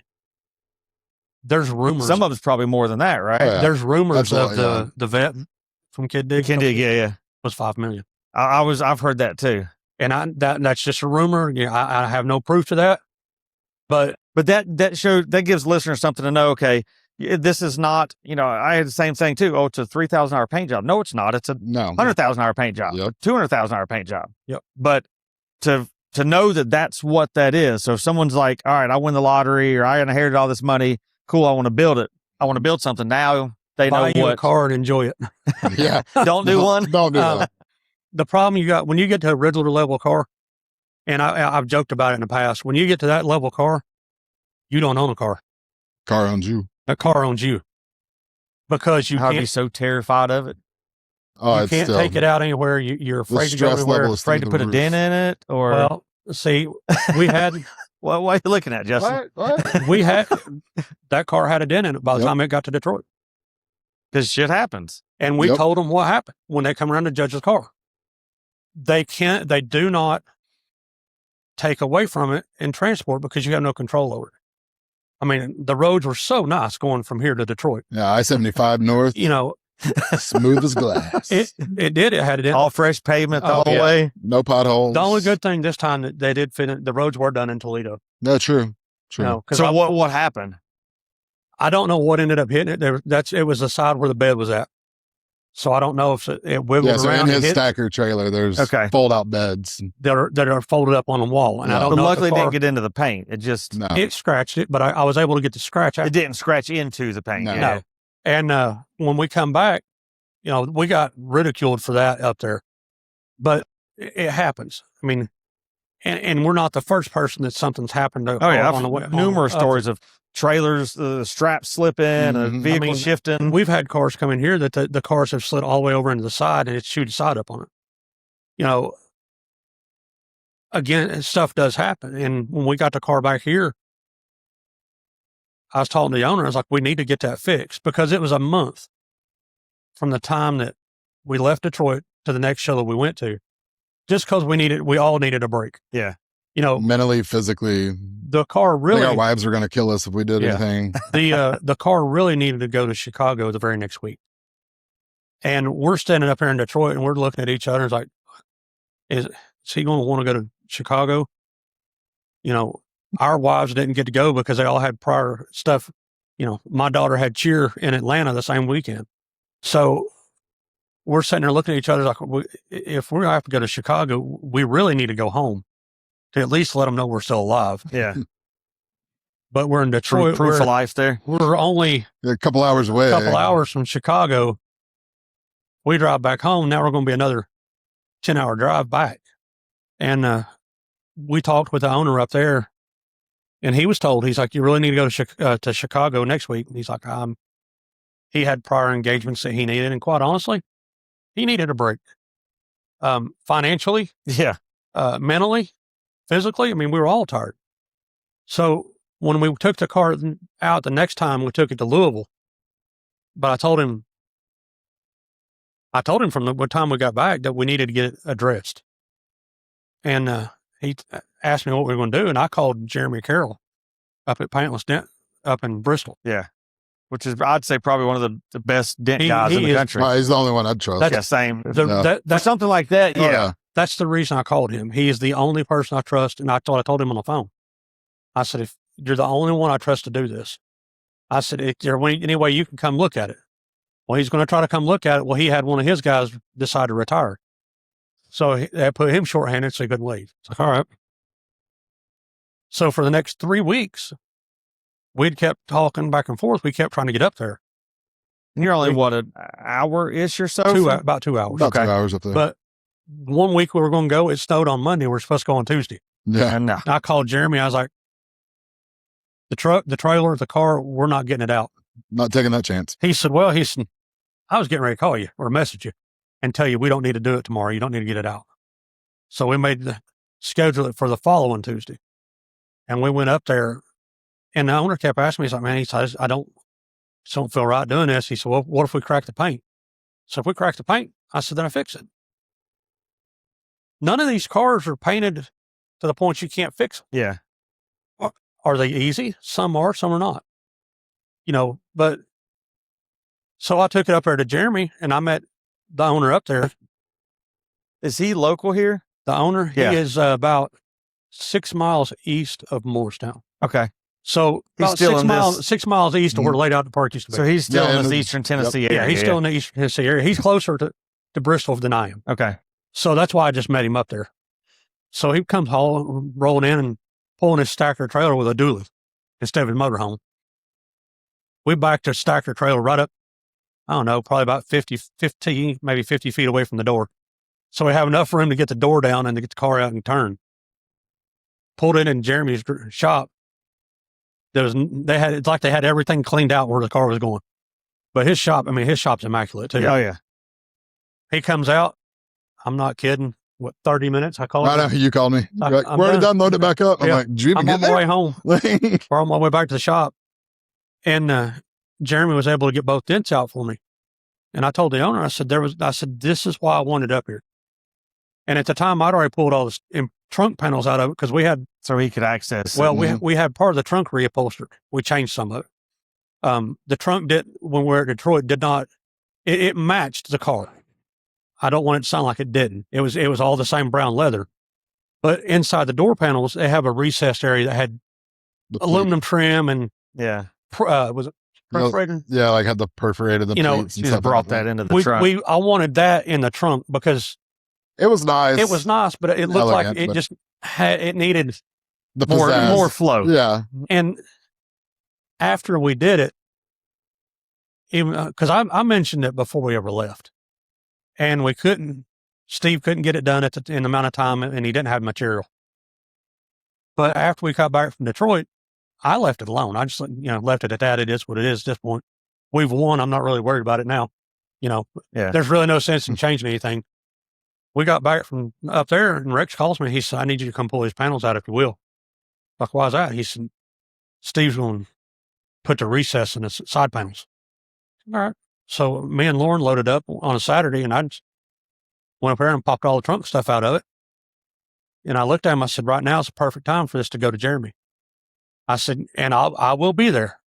I said, "Because if he needs a hole drilled in it, you know what to where you get to it." I said, "I know where I can drill, and I know what's behind it."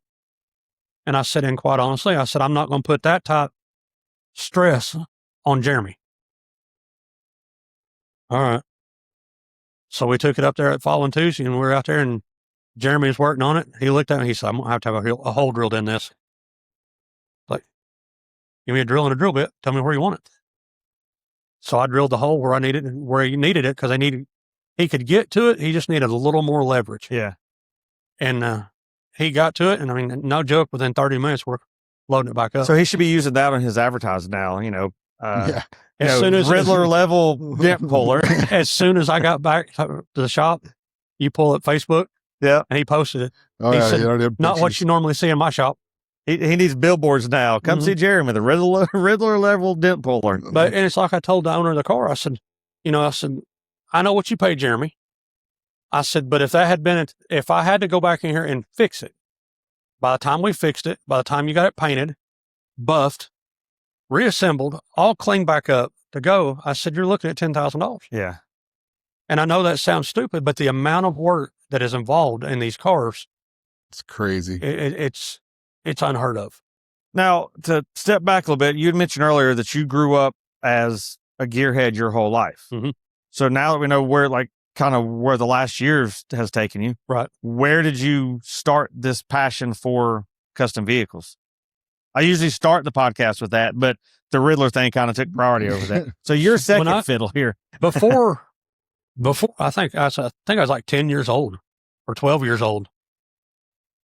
I found a 50 Ford shoebox that had been set in 50 years. And I hounded my dad to let me buy it. I think I gave the people $200 for it. That you'd dive to have one that price now. Oh, absolutely. Well, we got it home, and it had a flathead Ford in it. He just looked at me and laughed. Because him and my brother at the time were all big into 53, 56 Ford F-100s. Well, I got this 50 Ford car with a flathead in it and straight shift transmission. I knew absolutely nothing about it. My dad laughed at me. He said, "You're not going to get it running." About a week later, I had it running. And you're 10, 12 years old or so? Mm-hmm. Most 10, 12-year-olds can't even put a chain on a bicycle. The times have changed. And it just went from there. It went from something like that. I mean, I had lifted K5 Blazers in school. I had Camaros in school. I mean, everybody at school, I was the same way then as I am now. I wouldn't keep nothing more than about 6 months. Yeah. And I got out of high school and I went to vocational school, and I had a Camaro then that I painted in vocational school. So you went to school for paint and body? I did. I actually, when I went to sign up for school, I went to sign up to be mechanics. But when I got up there was a 3-month wait to get into paint and body side and 17-month wait to get into the auto mechanic side. Well, I was smart enough to know then that if I didn't do something, in 17 months, I would not be going back to school. Your life has already started at that point. Yep. If you're going to go to school, you got to have it figured out. You're going right at, the next semester. Keep that momentum. Yes. And that's why I ended up doing body work. But when I was in body shop school, I worked in a machine shop building engines. So I was still doing every side of it.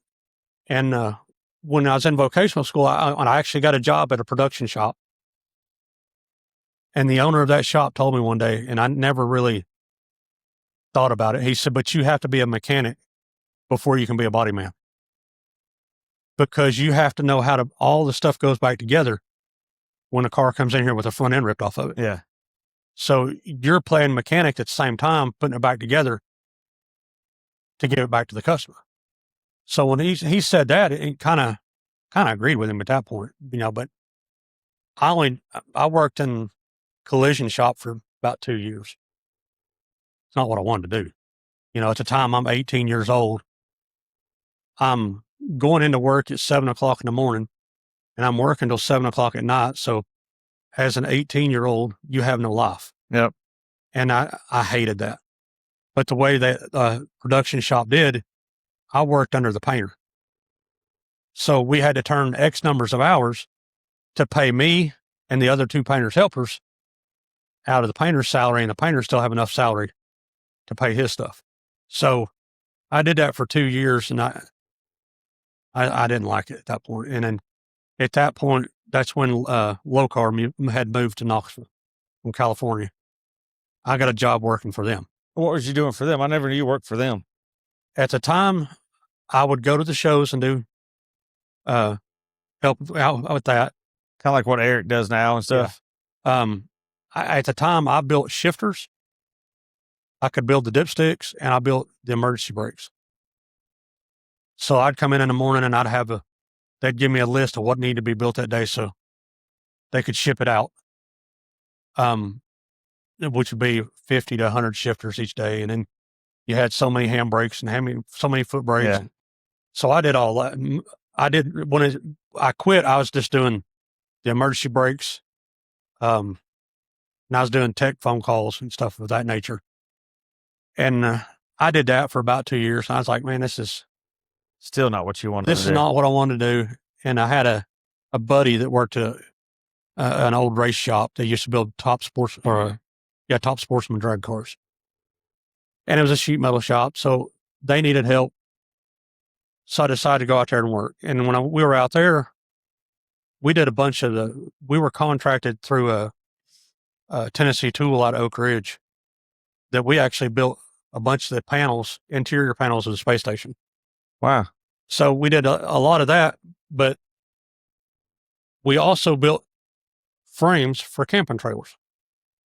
So when we weren't doing the interior work on space station stuff, we were building camping trailer frames. And you're like, this isn't cars. It's not cars, but it gave me a lot of knowledge that I never had.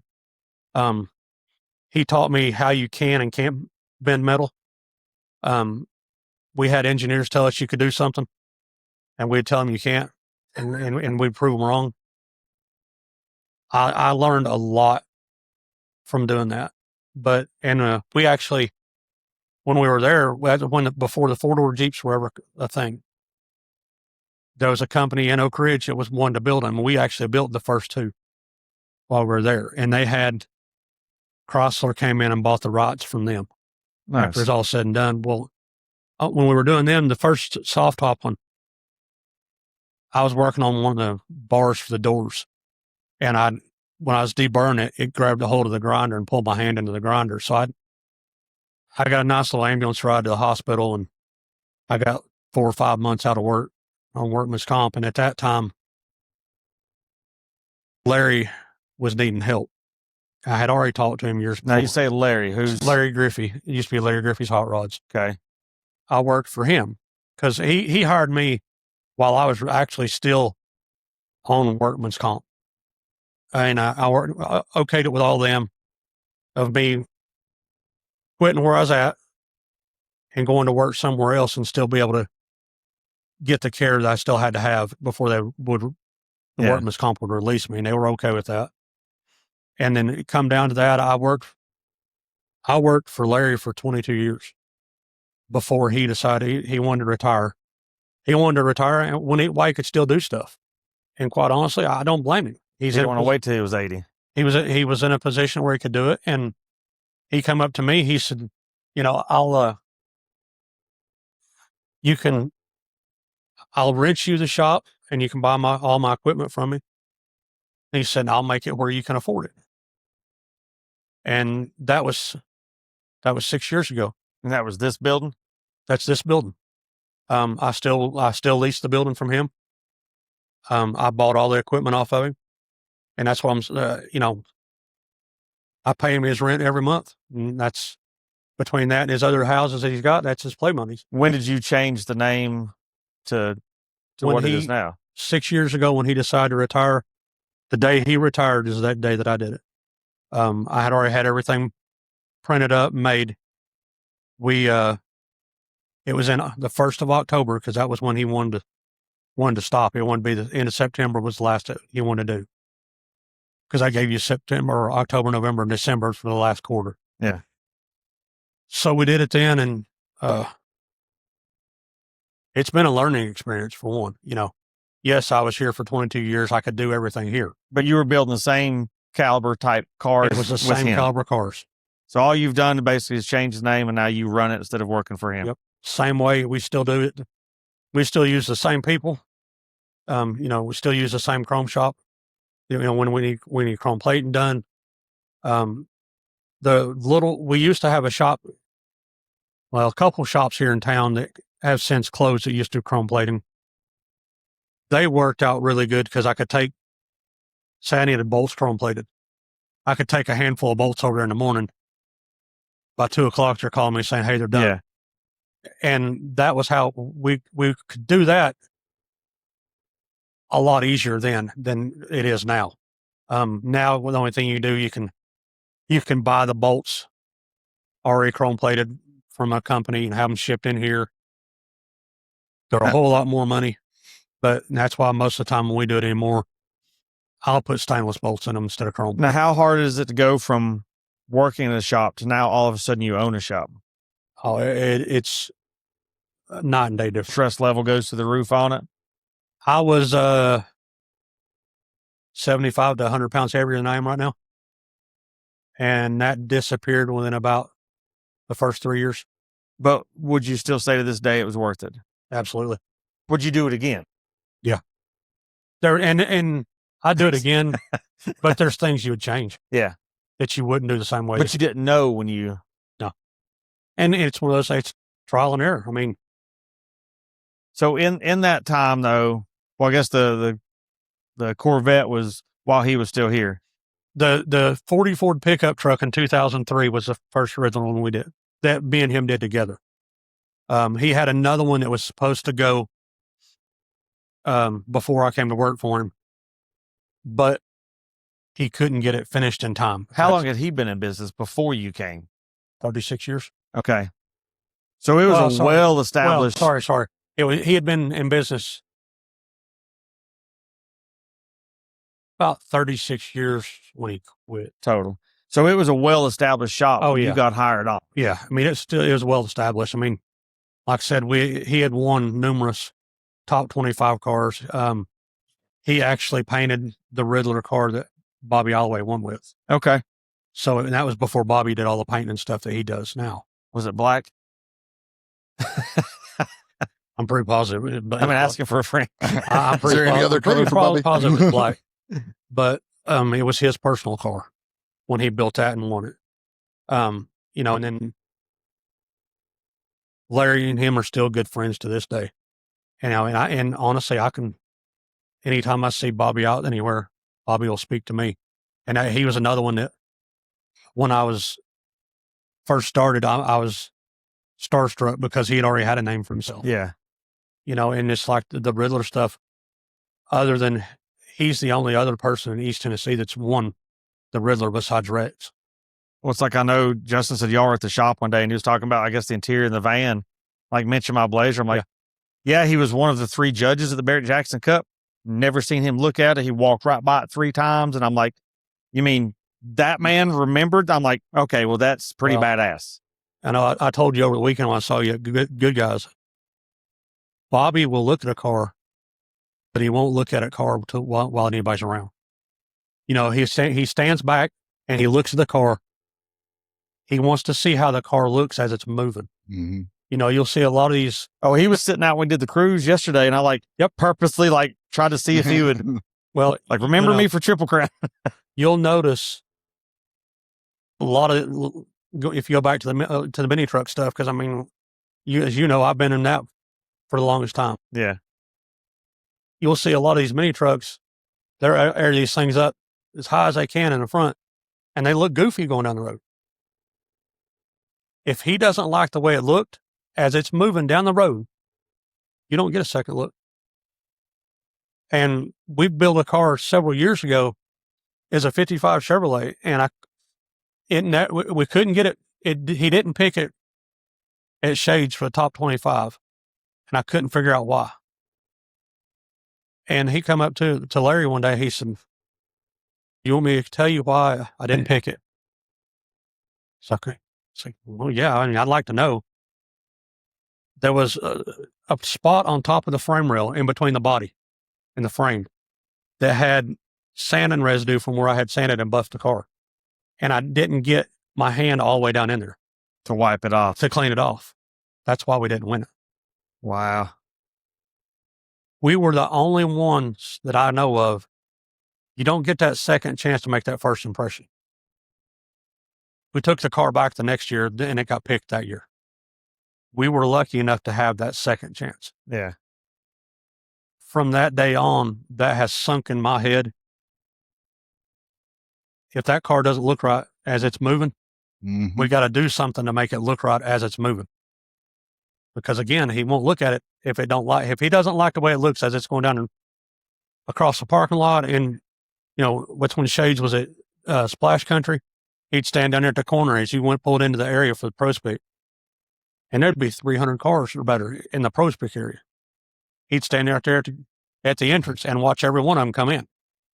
And they purposely made it to where you had to drive around part of the show ground to get into where the Prospect area is at. So it was him and two other judges could see what it looked like as they're moving. And all three of them are the same way. If they didn't like the way it looked moving, you're done. You wasn't getting a second look when they walked around after that. Yeah. Because he's got a good memory. I don't know how he could remember which car's which. That was just super humbling to know that someone of that level, to me, that's like a Chip Foose or something. Mm-hmm. He remembered that. And mine was the shit box of the Barrett Jackson Cup. Cause the Chieftain was beside me and I was like, there's multi-million-dollar vehicles. And here's my little garage built patina truck but he also looks at it as it wasn't a pro built shop. Somebody actually did this and it's here. Yeah. And they were invited for the cup. So, I mean, you need to take that as an honor. Yeah, I do for sure. Yeah. Take that as a win and go on. You know, but he is a very down to earth person when you start talking to him. Mm-hmm. So we kind of got where you came up in all this. So Justin, you've been kind of quiet on this. How did you become working for a shop like this, building Riddler cars? I don't know. I guess I got. So are you the Riddler assistant? Sure. Or are you the Joker? Like, which is the... which? I don't know. I'm just enjoying listening to him talk. This doesn't happen very often. I know. I'm usually the one that gets thrown under the bus for everything. I'm like, all right, you go for it. I told everybody, so yes, I'm going to have Kevin and Justin. I said, it'll probably be mostly Justin and less Kevin, but so this is nice. I don't know. I guess I got lucky. Did you grow up around cars too? Not really, man. I got into them, I guess, at a younger age, bought an S10 and decided to lower it. And I don't know, it's all downhill from there. So all I hear is a couple of old school mini truckers pretty much build a Riddler car. Pretty much. That says a lot for the community that has created me, paid me for 2-3 decades. Like, mini trucks is what got my growth. Right. So to know that you can make that transition from there are 3 or 4 different shops that are old mini trucks. Yeah, for sure. That they own their own shop now, and they're all building high-end cars. Yep. I mean, BBT Fabrications is one of them. Yep. I mean, and look at he had 2 at Columbus this past weekend. Look at the Impala. Yeah. It was at Barrett Jackson Cup a couple of years ago in Bare metal. Yep. To have a car in bare metal at that type show is a lot. Yeah. And then win it, and then 2 you years sit later? back and look at it. Yeah. And it was a mini trucker. Yep. Then you got Twin States. Yep. Twin States has built numerous. Yep. They actually brought the Mazda back out for Columbus. Yeah, Mazda was there, and they had their dually that they repainted. I recently, as of recording this, they're the next episode to drop. So those guys are cool as can be, and they're old school mini truckers. Yep. You know, and you have to say it this way. I mean, it's going to end up being somebody that's a car nut to keep carrying on the car traditions. Yep. And to run shops like this, you're not going to go out here and find a kid nowadays that wants to do this. You know, my son loves cars. He's yet stepped foot in here. And I've told him 100 times, like, how old is he? He's 18. He don't have his driver's license. So he could come in here and take over the shop. He could come in here and hang and work with us and do everything around here. When I decide to retire, all the tools would go to him. Yeah. I mean, at this point, if something happens to me, I don't know who's going to come in here and go through and tell them how much to actually sell the stuff for. So how did you wind up working for Riffey's Rod Shop? I mean, I've known Kevin for a while. Heck, we got pictures that me, Han, and Ashlyn Award at Mini Night, or Mini Nights years ago. Yeah, on her pedal car. Yeah, her pedal car. I mean, I got into it, like I said, when I was 16. I got an S10, did it all. Got out of it for a little while. We moved to Louisiana and Texas first after we got married. The wife dragged me out there. Worked out there for a while. Ended up in Louisiana. Owned our own business in Louisiana. That's why I say I'll never. What was you doing as your own business? We owned an oil and gas company, actually. You did what? Oil and gas. I actually had a little oil and gas company. And never do that again. I do not want to own my own business. Which some people's cut out for that. Some people's not. I mean, she owns her own little business now, and she does great with it. Her little balloons and arches and all that. It's the stuff that nobody sees. Oh, dude, it's behind scenes that you have to go through. Yeah. Especially, it's a headache. You just knew he needed help and said... Well, so I worked at a shop here in town for a while. I was there for like 7 years. That ended, and I knew Kevin needed help, and I hit up Lauren one day, and she was like, yeah, just go see him. And then I never left. I still don't get away from him. I mean, every Sunday we have family dinner. Yeah, I mean, so we literally became a family. You're as hands-on as Kevin is, which a lot of shop owners aren't hands-on anymore. I'm not as much anymore as I used to be because of the side that you don't see. Yeah. Yeah. The side of you're sitting in the office of invoices and parts. It's hours on end trying to find a certain part. I was that when we built the Blazer. Adam was building and I'm over there searching. Is this what you need? He's like, no. And I'm like, all right, is this what you need? Yep. I had my computer in there and everything. Just like the 61 that's up on top of the rack right there. That is a documented one-of-one car from Chevrolet. It's a factory race car the guy bought when he was 17. Well, we can't find all the parts for that thing. So there's been days I've sat in here all day long trying to find parts for it. Yeah, research and trying to find. And trying to find out, okay, this car come to me in pieces. I never saw this car together. So we're trying to figure out what goes where and make sure it's in the right spot. Yeah. And that's a numbers matching car, so everything has to be correct. It ended up, I bought a parts car out of Nashville, and this guy brought it in here, and I don't really understand how the body stayed on the frame on coming up the interstate. I don't see how the car stayed on the trailer, period. But when we got it here, I don't know what was worse, the car or the trailer that it came in on. When we got it here, there's a transmission in the trunk. Yeah, he had no idea it was there. That was laying on the trailer floor when we got here. Yeah, he didn't know through. Oh, he didn't know the transmission was in the trunk, and it had fallen through and was just laying on the trailer. Actually, it had fell through the gas tank. Because it leaked all kinds of crap out of that coming up here. But we ended up having to get it, and we cut that car up just so I can have parts for that. But we cut it up in pieces and left it togetger so we know how it goes back together before we even pull those pieces out of it. Now, had you done any kind of paint or mechanic training before? Paint and body is not me. I don't. But have you done any where he went to the school for stuff? Oh yeah, I went to welding school. Okay. I went up Tennessee Tech for welding school. Yeah. But so you do everything here pretty much but paint? That's what I've done jobs before. I mean, yeah, here, paint, everything but paint. Paint's not mine. I could do it, but that's him. That's not me. I don't have the patience. If you want it right, you let him do it. Is what paint's a side of you chemistry. can paint a bracket, is what you're saying. Oh, yeah, I got that spray paint down. I was gonna say, I got that spray paint down. That rattle can's good. But no, I mean, I went to welding school. I had fabrication jobs before in like big companies and whatnot and doing all that. And it's not that much fun. I'd rather come here. So you enjoy coming to work every day. Yes, very much. So if someone wants to get into working in a shop like this, I'm sure there's bad days that you're like, all right, this you sucks. don't have a bad day at anything, but no, my alarm goes off at 6:30 in the morning sometimes. And by my alarm, I mean, my wife reaches over and taps me, but, sometimes, but, no, every morning I get up happy to come to my job, love my job. Because you know there's something cool you get to play with all day. I mean, I would not. Or sit down and record podcasts when you're supposed to be working on stuff. Could be, yeah. It could be worse It's things. Monday. It's a Monday. It's a Monday. You got to get back in groove for the weekend. Sure. Kick in hard on Tuesday. Oh, everybody, and when we leave here because we work 4 days a week. Even better. So we work 7:30 in the morning, 6 at night, Monday, Tuesday, Wednesday, Thursday. And you'd said earlier you working 7:30 to 7 at night was not your thing at 20 years old. Now it's a standard day. It is. And now it's to the point, we both have young kids. I mean, Ashland's 8 and the boys just turned 11 on Friday. 11 until he's 13. Yeah. So we all have younger kids and you want to spend time with them. Oh, yeah. Trust me. Mine's 25 now. So I understand those years. With them being the age they are, through the week, it's, when they've got school, you don't spend time with them anyway. Yeah. No. So on Friday, with us taking Fridays off, it's either we could go to a car show if we need to, or, like now, their kids are out of school, so we can do something with them on Friday or whatever you want to, but you have a 3-day weekend every weekend.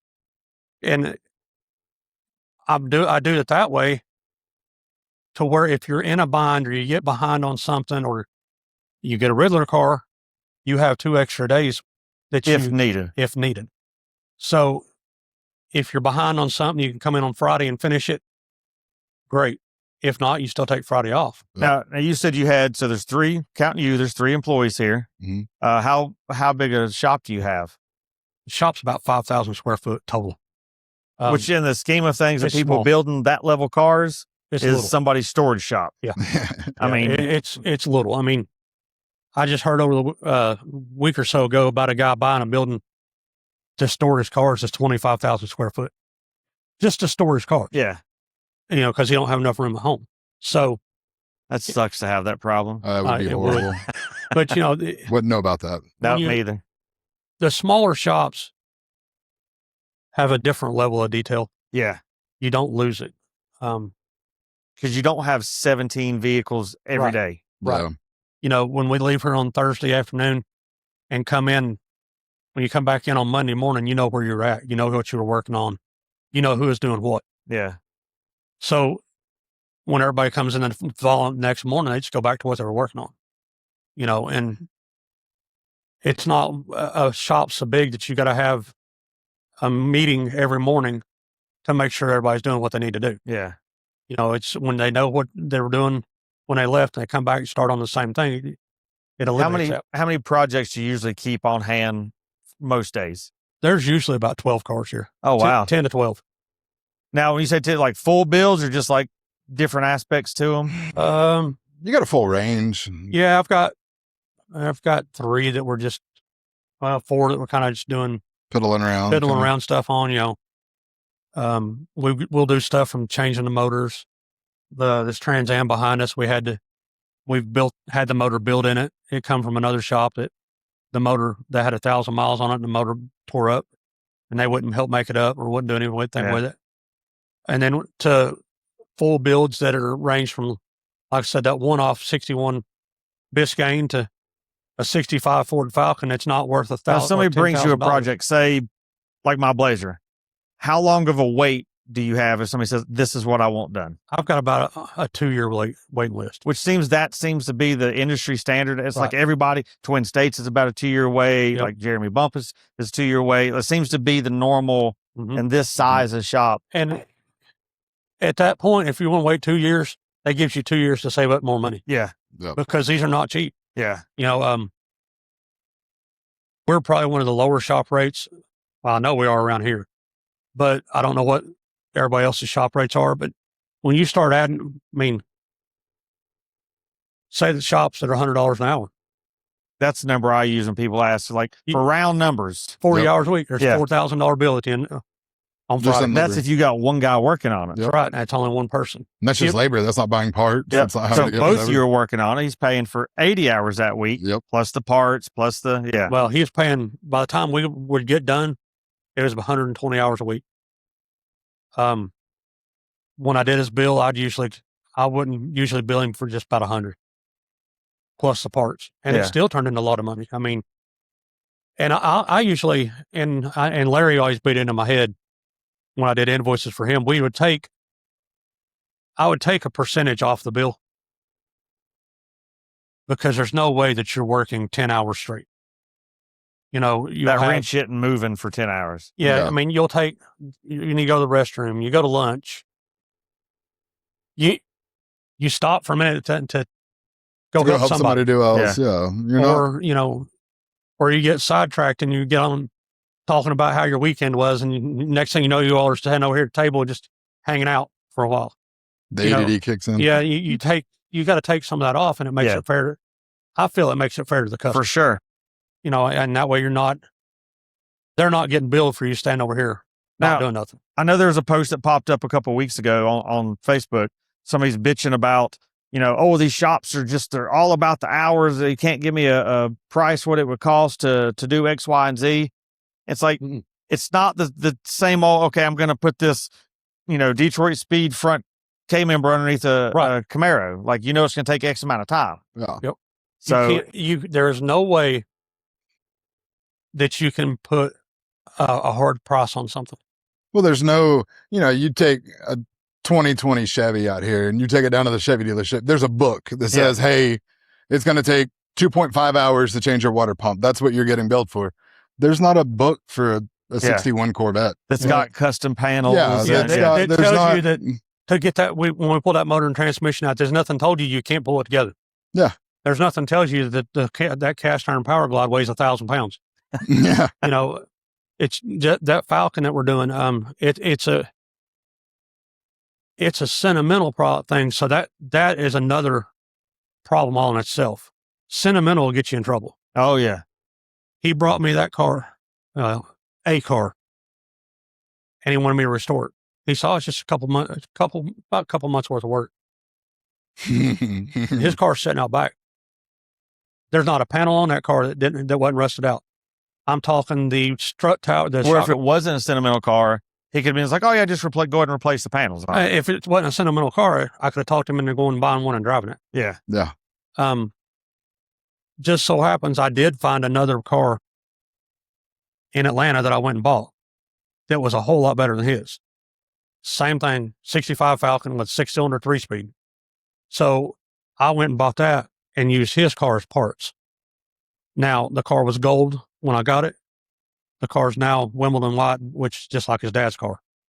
We're building that car to be his dad's car. Which just works out to be a better. Yeah, better I mean, he's miles ahead. I bought that car in Atlanta for $8,000. $8,000. No more $200 cars. Yeah, no. And $8,000 wouldn't have touched his car. You know, I mean, it was so bad the frame was like splitting rust wise, swelled up, like you'd open the trunk and the inner structure of the trunk fell out of it. You couldn't shut the trunk back. The hood, the inner structure was rusted out of it. So when you opened it, it ripped it out where the hood's hinges are at. And you couldn't shut it back. Well, where do people find you online to keep up with what you're building, or to get on your schedule, or to even see the cool stuff you've already built? Well, you'd think I would have a website. I've never had a website. We're just on Facebook and Instagram. It's Kevin Riffey Hot Rods. That's all it is. But do you keep it up to date? He does.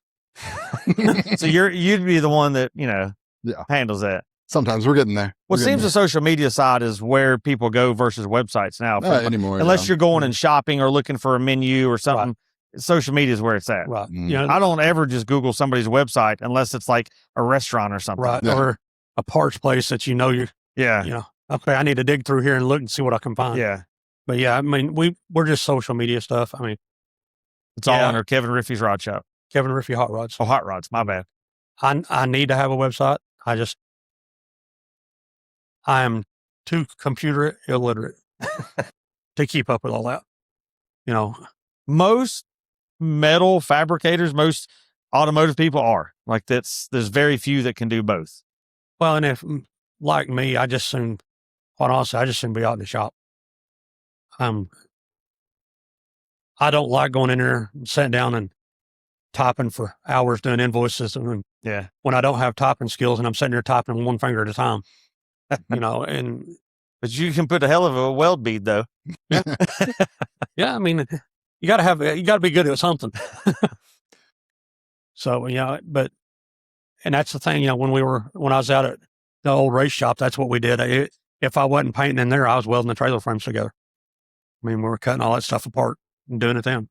So, Well, I know I've taken most of your afternoon here to sit down. I just happen to be coming through from Columbus, good guys. And it's like, I've been trying to get over here since you got the Riddler Award, but it's Right. like, We've I'm been only talking 2 hours forever. away, but it's like, it's that 2 hours is a long 2 hours for that road you got to go through. And then when your schedule allows it, mine didn't. Yep.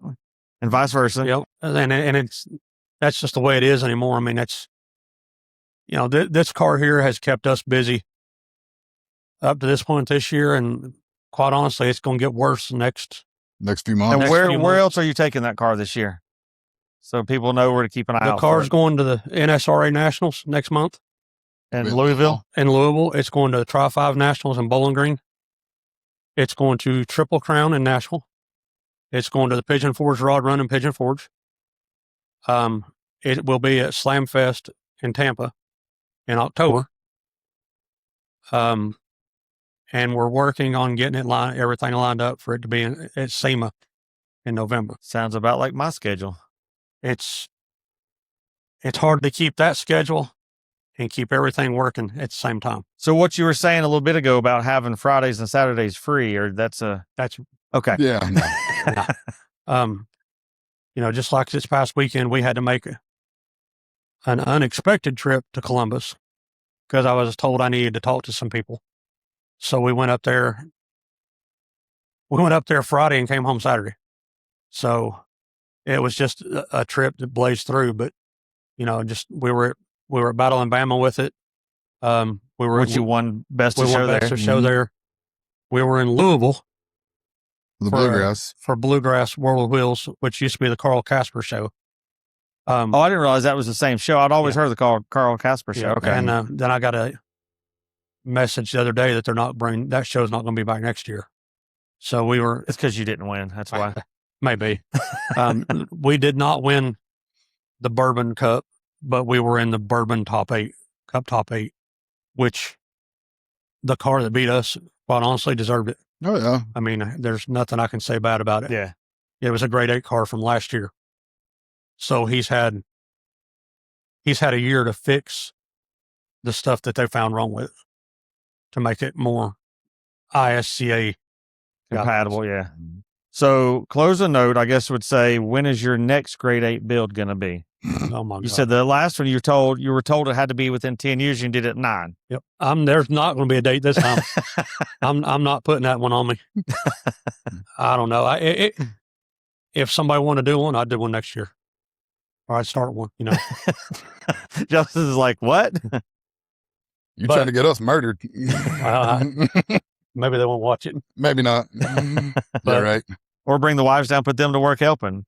Oh, they did. No, they came did. down several times with the 56. Mhm. The 56. And then, no joke, when I did the Corvette on the weekends, if they wanted to see me, they were here.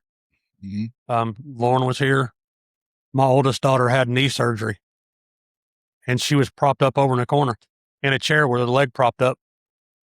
Watching you work. No, she's asleep on pain medicine, but Same difference. Yeah. Close enough. But that was the only way. We were behind on it too. It's just like they all are. You will be behind on them. But the wives would come up here then and help us. On the weekends, they'd bring crock pots of food. They'd make food for us so we wouldn't have to live off McDonald's or anything at all. I mean, hell, there's a lot of times we were sitting here eating potato chips for lunch. Oh, I know that. We was doing the Blazer. We'd be like, oh, let's go to Right. lunch. Oh, it's 10:30 at night. What do you mean lunch? You know, You you're sitting forget, here, and all of a sudden Yeah. it's 4:00 in the you're afternoon. reaching elbow deep in a bag of potato chips with your hands greasy or paint all over them. Nobody cares, you know. Nope. You know, but this was a hobby that I turned into a job that I still enjoy. Which says a lot for that you physically still love what you're doing. Right. Oh. You know, And I'm sure this past February's excelled that a little bit. it stepped it up a notch, you know, and the bad thing is for us now,